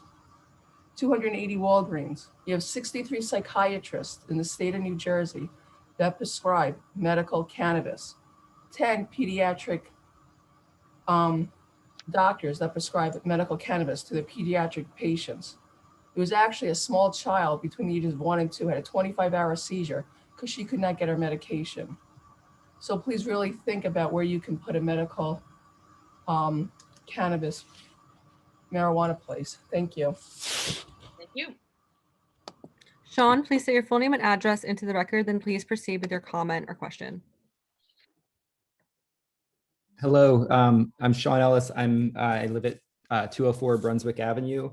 My comments will be fairly quick, and I want to just commend everybody for taking this off the table for the moment and considering feedback.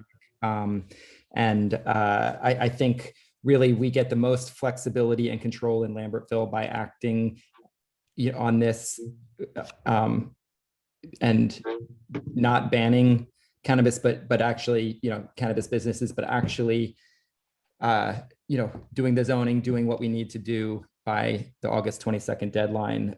It'll basically, if we ban it, it's going to prevent the small businesses from applying for their micro licenses and really guarantee delivery services from out of town and franchises, which we're really not about here in Lambertville as our main options and the big competitors.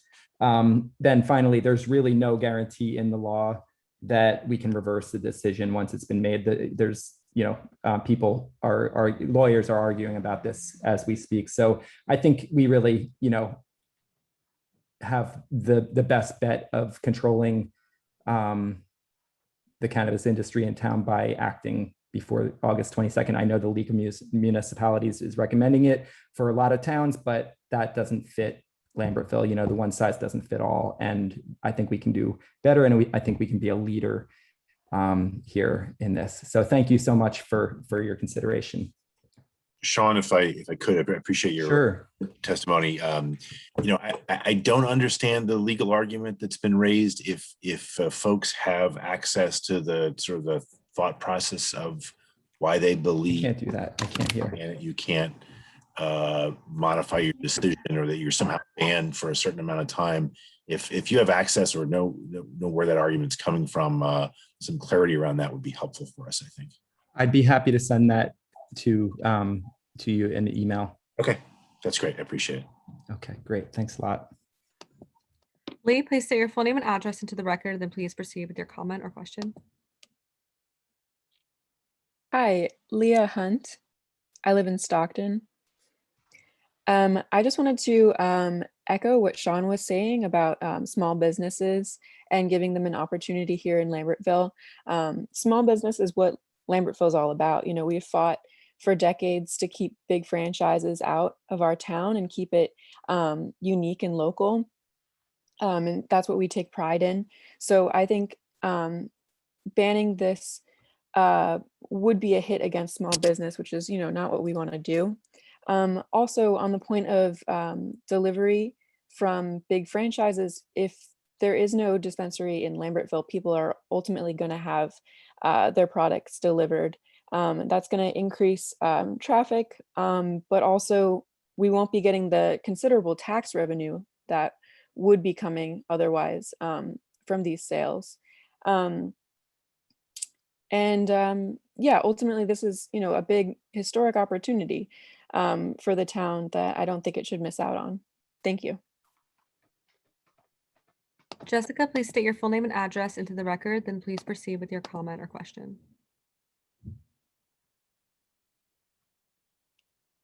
Hi, my name is Jessica Nichols. I live in 115 South 14th Avenue, Manville, New Jersey. First, I would like to just commend the council for tabling tonight's decision. I think the fact that you are willing to take the time, do the research, and to listen to the public is exceptional. A lot of towns are not doing that, and I think it is what every town should be doing. I think that you have a lot of wonderful resources in Lambertville that you should put to use in making this decision. And I can see that by some of your faces right now and through other comments that have been made this evening, that it looks like I can already tell some of the decisions. And I don't think that you should already write this decision off. I think you need to listen. I think you need to learn.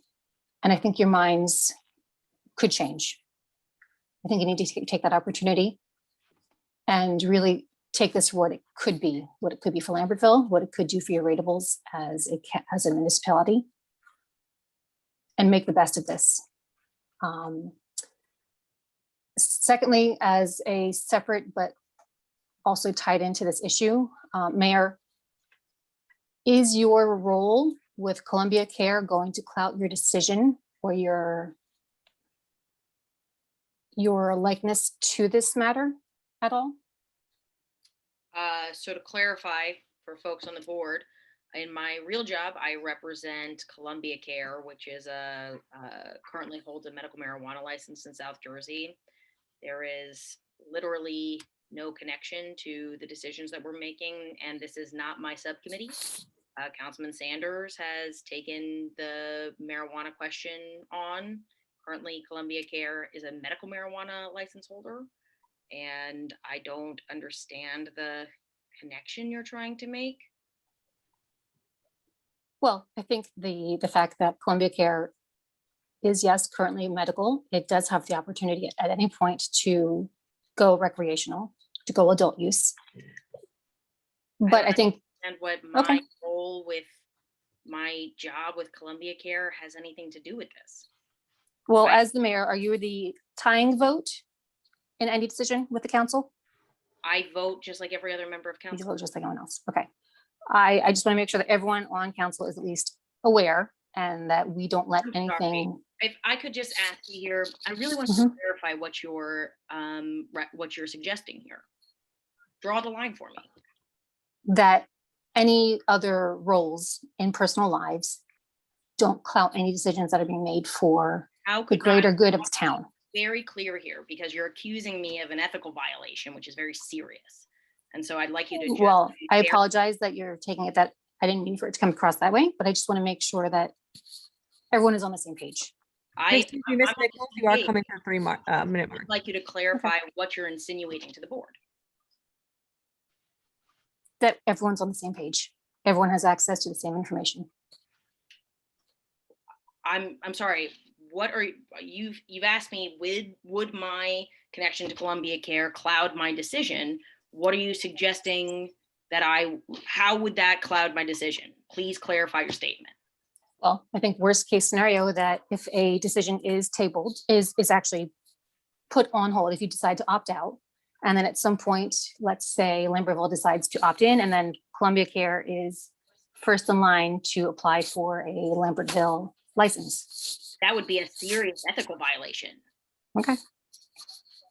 Are you accusing me of a serious ethical violation? No, I am not.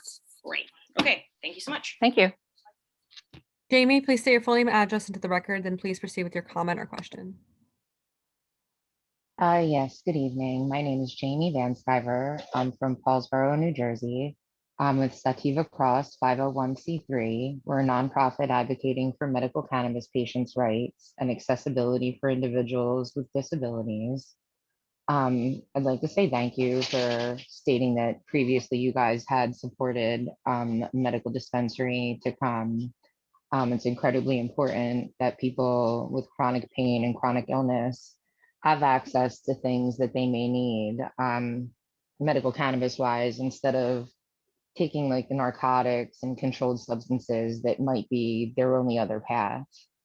I'd like to thank you also for taking the time to listen to the constituents, educate yourselves, and make a really good decision for your community. That's the most important. Seeing that you guys, do support medical, I'm curious, how you would feel moving forward if there was a recreational dispensary. Would you consider not taxing medical patients? We're paying, I believe 2% a lot of municipalities. And it just kind of feels like blood money to me. Like these are sick and dying people that are just kind of taking a different path for their wellness, and to pay a tax on that. Like if we think about it, other medical patients taking other treatments are not paying tax on that. The other thing is that I ask, if you do make any bans, that you're very careful with the language that you use, that moving forward, it wouldn't be impossible for medical to proceed. Citing it, that it would be banning recreational facilities. I appreciate your time. Thank you very much. I'm sorry, could you said you were with a 501c group, and I just didn't take the name down. Could you share with me the name of the group again? Sativa Cross, and we actually have a website, sativacross.org. Okay, thank you so much. Thank you. Lefty, please state your full name and address into the record, then please proceed with your comment or question. Okay, this is Edward Lefty Grimes. I'm also with sativacross.org, a 501c advocating for disabled rights and cannabis patients' rights. I live in East Hanover. The reason Marina wanted to be seen, which I think she was correct on, is because maybe she wants you to see that she's in a wheelchair, or maybe she wants you to see her tears, or maybe she wants you to see that she's not wearing her prosthesis today, and she wants to show that she's an amputee, or just show her stress or whatever. These are things we want to see at a meeting from the public. It's a public meeting. So I think you should just look into that, because I think it's important for you to see our tears. We're hurting and we need all the help we can get. Our medicine, like Jamie said, is being taxed. 7% by the state, 2% by the towns that are taking it. And these towns that are taking that tax, we're asking these towns, if you do take this tax, please give us wheelchair access. Give us representation for that taxation. Give us wheelchair access, and especially in schools. I've seen a lot of schools, big schools with maybe one ramp, one way in, one way out. I don't know if that's the case over there, but I've seen it in a lot of towns, especially up north here. And we need to put the last first and think about the sick and the dying. If you ever spent the day in a wheelchair, and I ask every council to spend one day in a wheelchair with me, I'll do it with you. And it's not fun. You'll see that a step is a wall. Something insignificant like a step to you and me, or you and anybody else, is a wall to somebody in a wheelchair. I've seen too many times I've seen children. I saw a kid with a helmet on. And just that alone, if you've ever seen a kid with a helmet on, that's a lot of suffering behind that picture right there, because that kid most likely has epilepsy and most likely is subject to drop seizures and that can die at any time. I know a woman who lost her son that way to a drop seizure. And these kids have— Mr. Grimes, I just want to say that you're at the 2-minute mark. Is that 2 minutes left, or I have 2 minutes? You have 1 minute left. I have 1 minute left. Okay. So when you see a kid like that, you want to do everything you can for that family. You don't want to put obstacles in front of that family. Think of what they have to go through. Because I asked that mother and father, because they couldn't get the kid in to get their hair cut. Simple act of his haircut. This poor kid who's suffering his whole life can't even get his hair cut because he has an electric wheelchair and he couldn't get up the step. So they knew they had to go 20 blocks north to get their hair cut. Well, we got to do better for these families that are sick and suffering like this. They're everywhere, and they don't have time to come to these council meetings. They're home suffering and taking care of their kid who could die at any second. Disabled war vets that are going to kill themselves, 25 a day.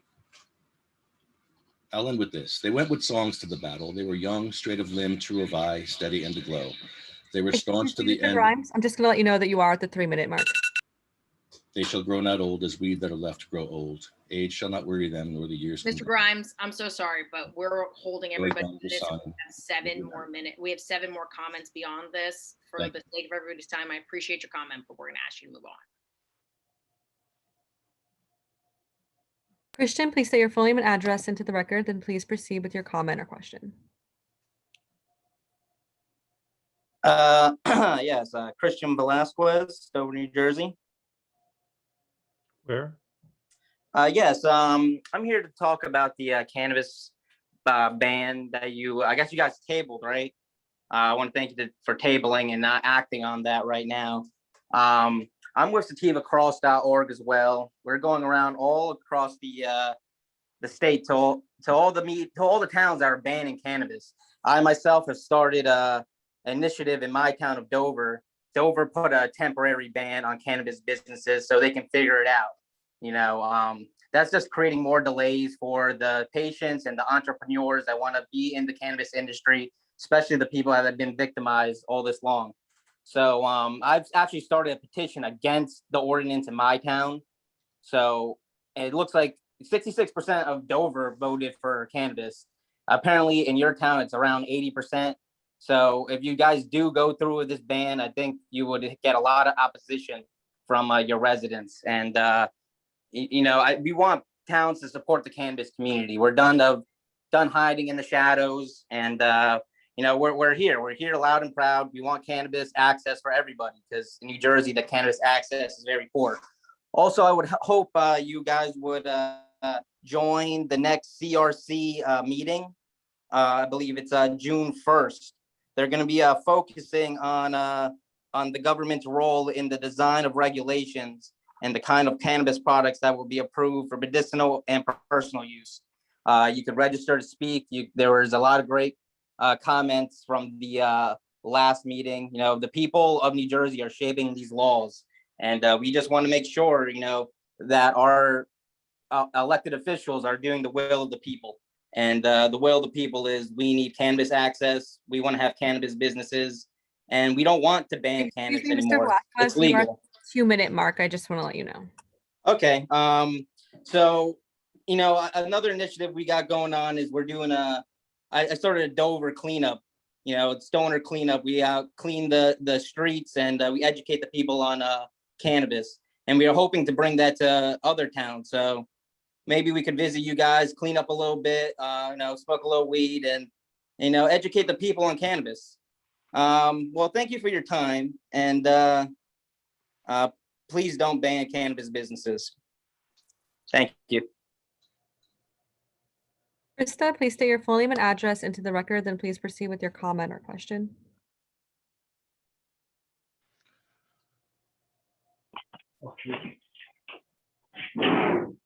We can hear you, Krista.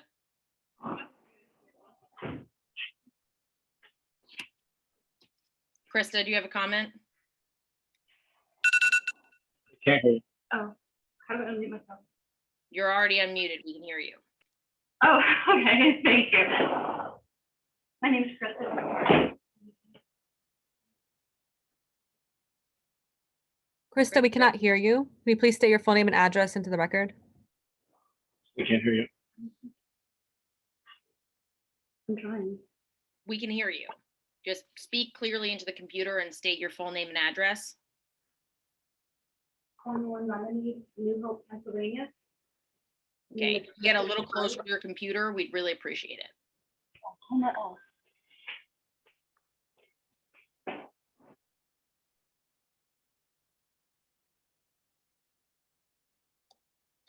Can you hear me now? Yes, perfect. So sorry about that. I had a speaker hooked up so that I can hear you well. My name is Krista Bukhari, and I am a small business owner in Lambertville. I live on 21 Runnymede in New Hope, Pennsylvania. And just want to thank you for tabling the decision and for hearing all the public comments and feedback. It shows that you have really open minds about the subject, and really appreciate that. I just wanted to mention that we all really, as a small business owner, we all really experienced severe economic impact over the past year. And a lot of us are really completely rebuilding. And so I feel like this is a great opportunity for small local businesses to really rebuild in that way, and also support the community in a way that's progressive and really essential from a medical perspective, and also very non-invasive and supportive from a recreational perspective. And personally, my father just passed away from very sudden diagnosis of cancer, and medical marijuana was really the only thing that gave him quality of life. So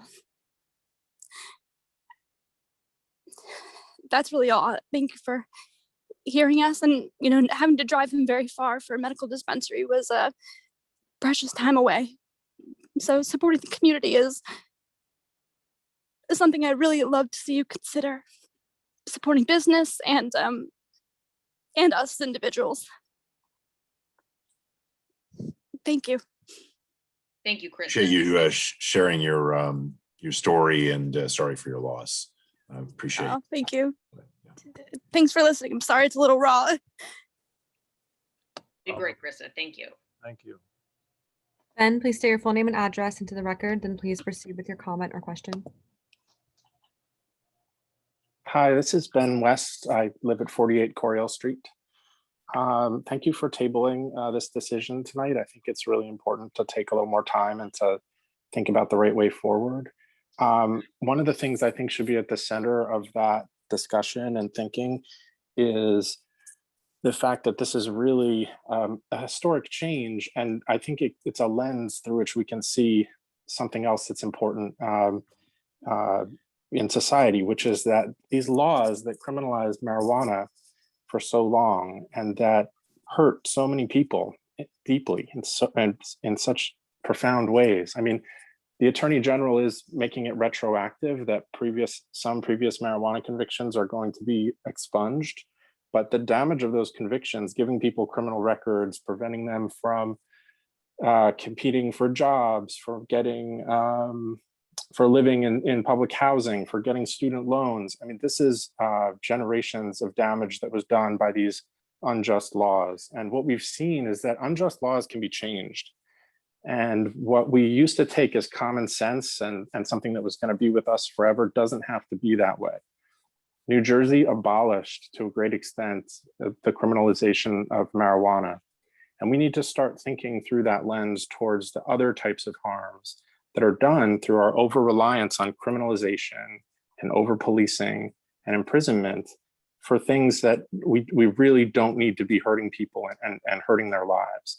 So I hope that we can, in addition to finding a way to support local businesses, to make this fit with the town and to for all the reasons that other commenters mentioned, Sean and Leah, I think we want to have this social justice, and it's really a racial justice issue, at the forefront of this transition. And this needs to be thinking about a just transition and what can we learn from this and apply in other areas where we have the power to make this kind of a difference in people's lives.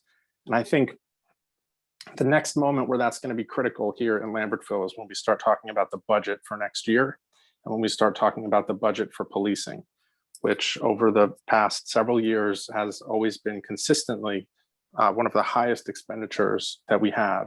And I think that we're doing more harm than good with that. And there's much more good that we could do. So I look forward to having that conversation with the council soon. Thank you for your time. Thank you. Evan, please state your full name and address into the record, then please proceed with your comment or question. Good evening, everyone. Evan Lyde, 9 Arnett here in Lambertville. I'm very glad that council is going to be tabling this and at least getting some additional input. And I appreciate that Councilman Sanders is going to be taking another look at some of the language.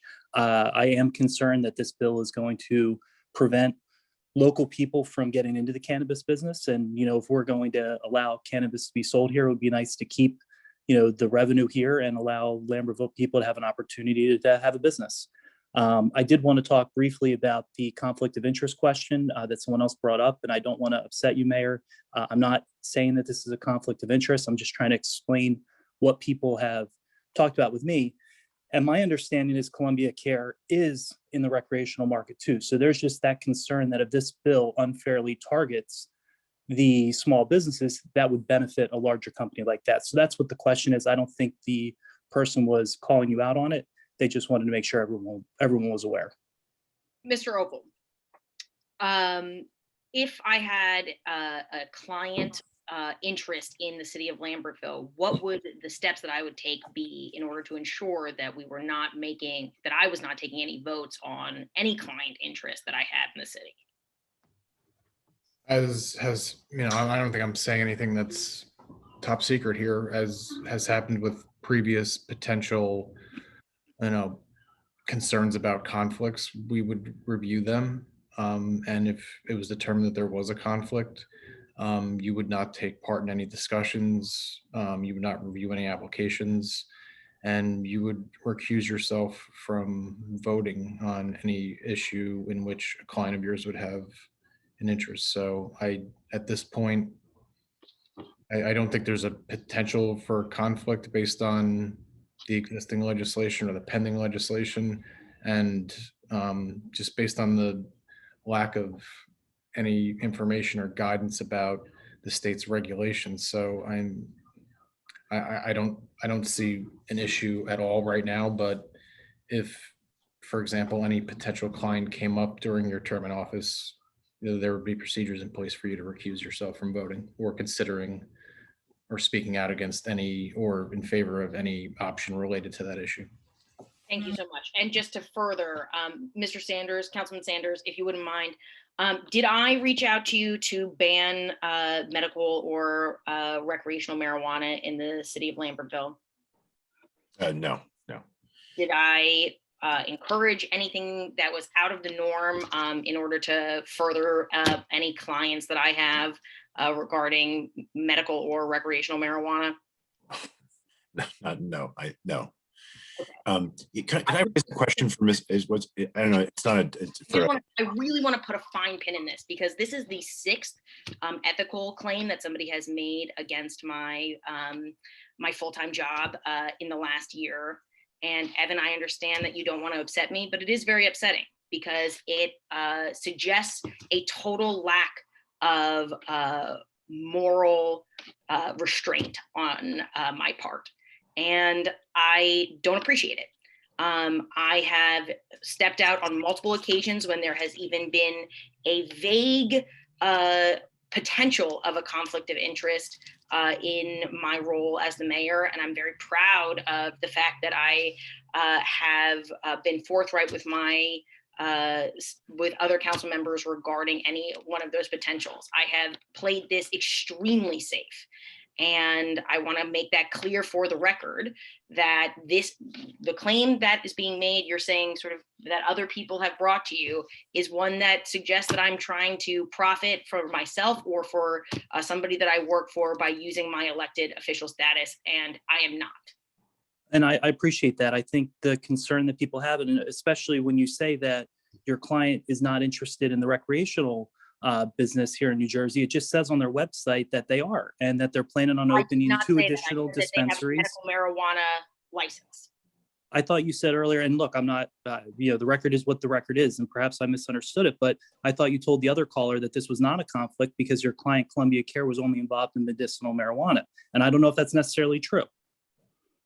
I think the claim that you're trying to make here is thin, and I don't appreciate it.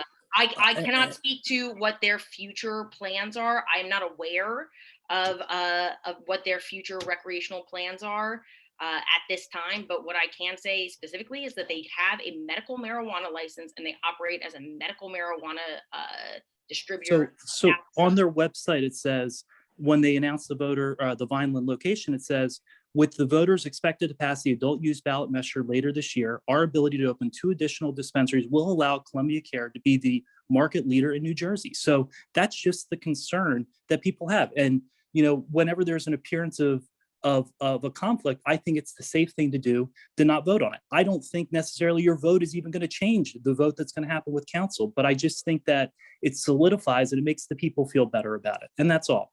Mr. Lyde, I have taken every precaution to ensure that there is no conflict of interest, and that at any time where either my legal counsel, other members of council, or myself feel that there is a conflict of interest, I have stepped aside. I think that's enough. Mr. Sanders, you'd like to ask my question? Well, it's not. It's really just sort of an invitation because Mr. Leidy has raised an issue that others have raised, and I'm not sure I understand it fully. So I want to. And that is the notion that, if the plan of the city is to say we're to propose a ban and then concurrent with that proposal, work to vet very detailed sort of zoning restrictions, wait for the state government to issue regulations that will likely or could impact what we were thinking about, and then quickly adopt or propose changes. We're really only pushing this out a couple of months in terms of timing, like 3, depends on the state acts, but I don't think anybody can move until the state acts. So if we're really just getting 2 months behind, the impact, the particular impact to small employer entities that are in this business, I don't understand the argument well enough. So I'm not asking you to respond here, but as you move forward, feel free to call me or to send me an email, because I would like to better understand this argument. No, I certainly will. And I think my question is, if the state legislator put this deadline in place, there's a reason for it. And so, I have not done all the research on it too, and I'm very interested in it, so I will reach out to you, and I appreciate the invitation. Yeah, I sometimes laws, I'm sure they just sometimes they don't come together as one might expect or get played out as one expects. I don't understand why the legislature gave the deadline for promulgation of regulations to the state at the end of the period of which we have to decide what to do, because it doesn't give us municipalities any time to consider that in its decision-making process. It makes no sense to me, but it's just my own view. Thank you very much. Matthew, please state your full name and address into the record, then please proceed with your comment or question. Matthew Hansen, 105 Douglas Street. I just want to say that I support the advancement of the cannabis bill, not what council is proposing, but what we should be doing as a progressive community. And that's what we have been for so long. And that's what I want, is that we continue to be the leader in the community, not listen to the league of municipalities or who they are. I don't know, but I want us to be a leader, and we've been a leader for so long, and I feel like we're now looking at not being a leader. We're looking at being whatever they recommend. And that's my biggest thing is with the cannabis bill is we need to lead on this. And sorry, my thoughts aren't completely compiled, but it's, I love this community so much, and we have so much to offer, and we need to be leading on this effort. And so I hope the council looks at this and says, I know there's been a lot of people that have called in outside the community, but there's a lot of community support. 81% of people approved this measure. So we need to think about that. That's all. Thank you. If I could just re-clarify the public question went to the issue that we passed overwhelmingly as a city was should it be legal for folks 21 and older? It's a very different issue of, do you want a growing facility, which may have very strong odors, in your backyard? So while I just don't think we can conflate those two issues, there may be, I could be wrong, there may be people in that 82% who would like to see some restrictions, but it's hard, you know. I think the league, if the league were wrong, if I thought the league were wrong, I wouldn't suggest that we follow their suggestion. But the suggestion is there, I think, for good reason, because we don't have the guidelines from the state yet as to what the rules are going to be. That's the reason they're proposing it, and it's really just for flexibility. So some towns are following the league's suggestion because they're not interested. There's lots of towns that do not want these businesses there. I don't think that that's this community. I think folks are open to the idea as long as there's a significant and appropriate sort of guardrails around that. And the revenue possibility is quite attractive, but that's I just want to I may not have said it very clearly, but that's sort of the thinking behind this, is that you would ban it really just to buy some time to get the state guidance and act thereafter. And so just to respond, I don't know, my time's up. I heard a timer, I don't know, but I'm just saying, like, I appreciate that, Councilman Sanders, but I'm part of a nonprofit where we have an international council where there's international input and there's national input as well. But we don't always take those inputs and say they're great. We say we're going to be a leader and we're going to change things. And that's what I think Lambertville has done in the past, has been a progressive agent. And I hope that's what we do. Okay, thank you so much. Jack, please state your full name and address into the record, then please proceed with your comment or question.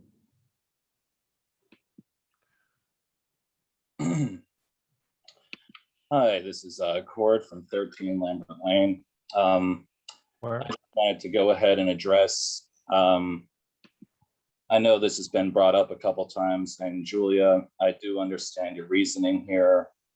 And I thank you all for benching the decision on the ordinance for now, but I do think we should do some review of conflict of interest. I don't think that necessarily sways your decision. I think it's just necessary to do due diligence to make sure that everybody feels comfortable here in terms of moving forward on a very progressive issue. And I really mean no disrespect by it. Okay, thank you so much for your comment. Mr. Opal, are you this council's legal counsel and lead solicitor for the city of Lambertville? I'm sorry, can you repeat the question? Are you the lead solicitor for the city of Lambertville? Yes. Would you be the person who I would review any potential conflicts of interest with? Yes. Do you see any conflict of interest with this particular issue? With your vote on With an ordinance that's voting on an proposed? ordinance to ban temporarily ban marijuana in the city of Lambertville. Hmm. Thank you. I hope that was sufficient due diligence for you, sir. I hope that's due diligence for the rest of the community. But I think so.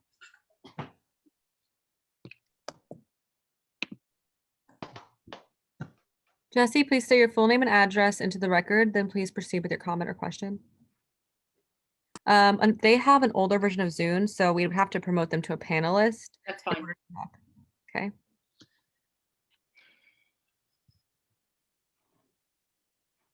Can't hear you.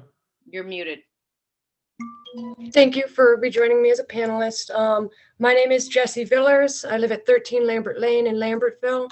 And I'm talking specifically about how this is going to affect small businesses in town. I'm a Lambertville resident. I've been a New Jersey medical marijuana patient for 6 years now. My cannabis prescription saved my life.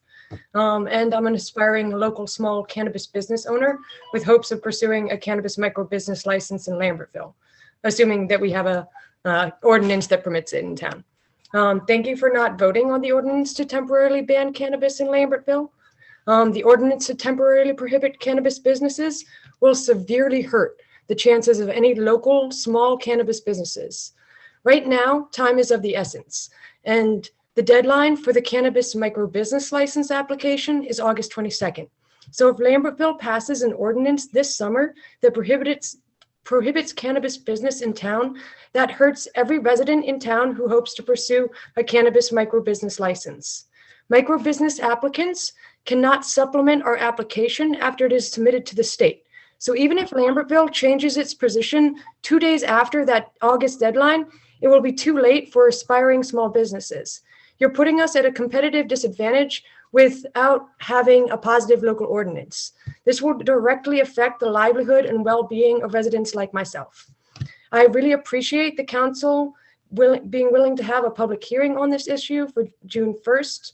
I would appreciate further correspondence with the council between myself and other aspiring cannabis small business owners in town, so we can be part of the process to figure out how to best implement a cannabis ordinance that will be beneficial for the town. We'd just like you to work with us, hear us out, give small business a chance. We can make Lambertville a leading progressive example on how municipalities can implement a pro-cannabis ordinance. All you're doing by temporarily prohibiting cannabis business in town is destroying any chance local small businesses like mine have. And just to end my statement, I also wanted to thank Ben West for bringing up the importance of making social equity a focus within cannabis legislation.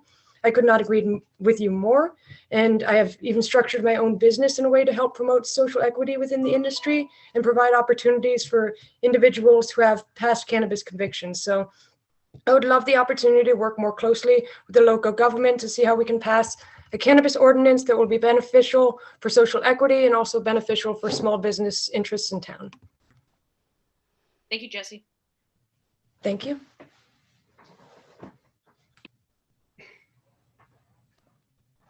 Tina, can we unpromote? Thank you. Okay, I'm seeing no other hands, so can I get a motion to close public hearing? So moved. Second. Mr. Sanders, thank you, Councilman Stegman. Can I get a motion to adjourn?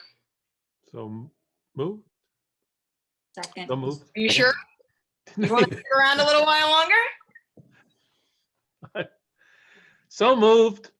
There we go. Second. Second from Councilwoman Lambert. Can I get an all in favor? Aye. Aye. Aye. Aye. Thanks. Good night. Bye. Thanks, everyone.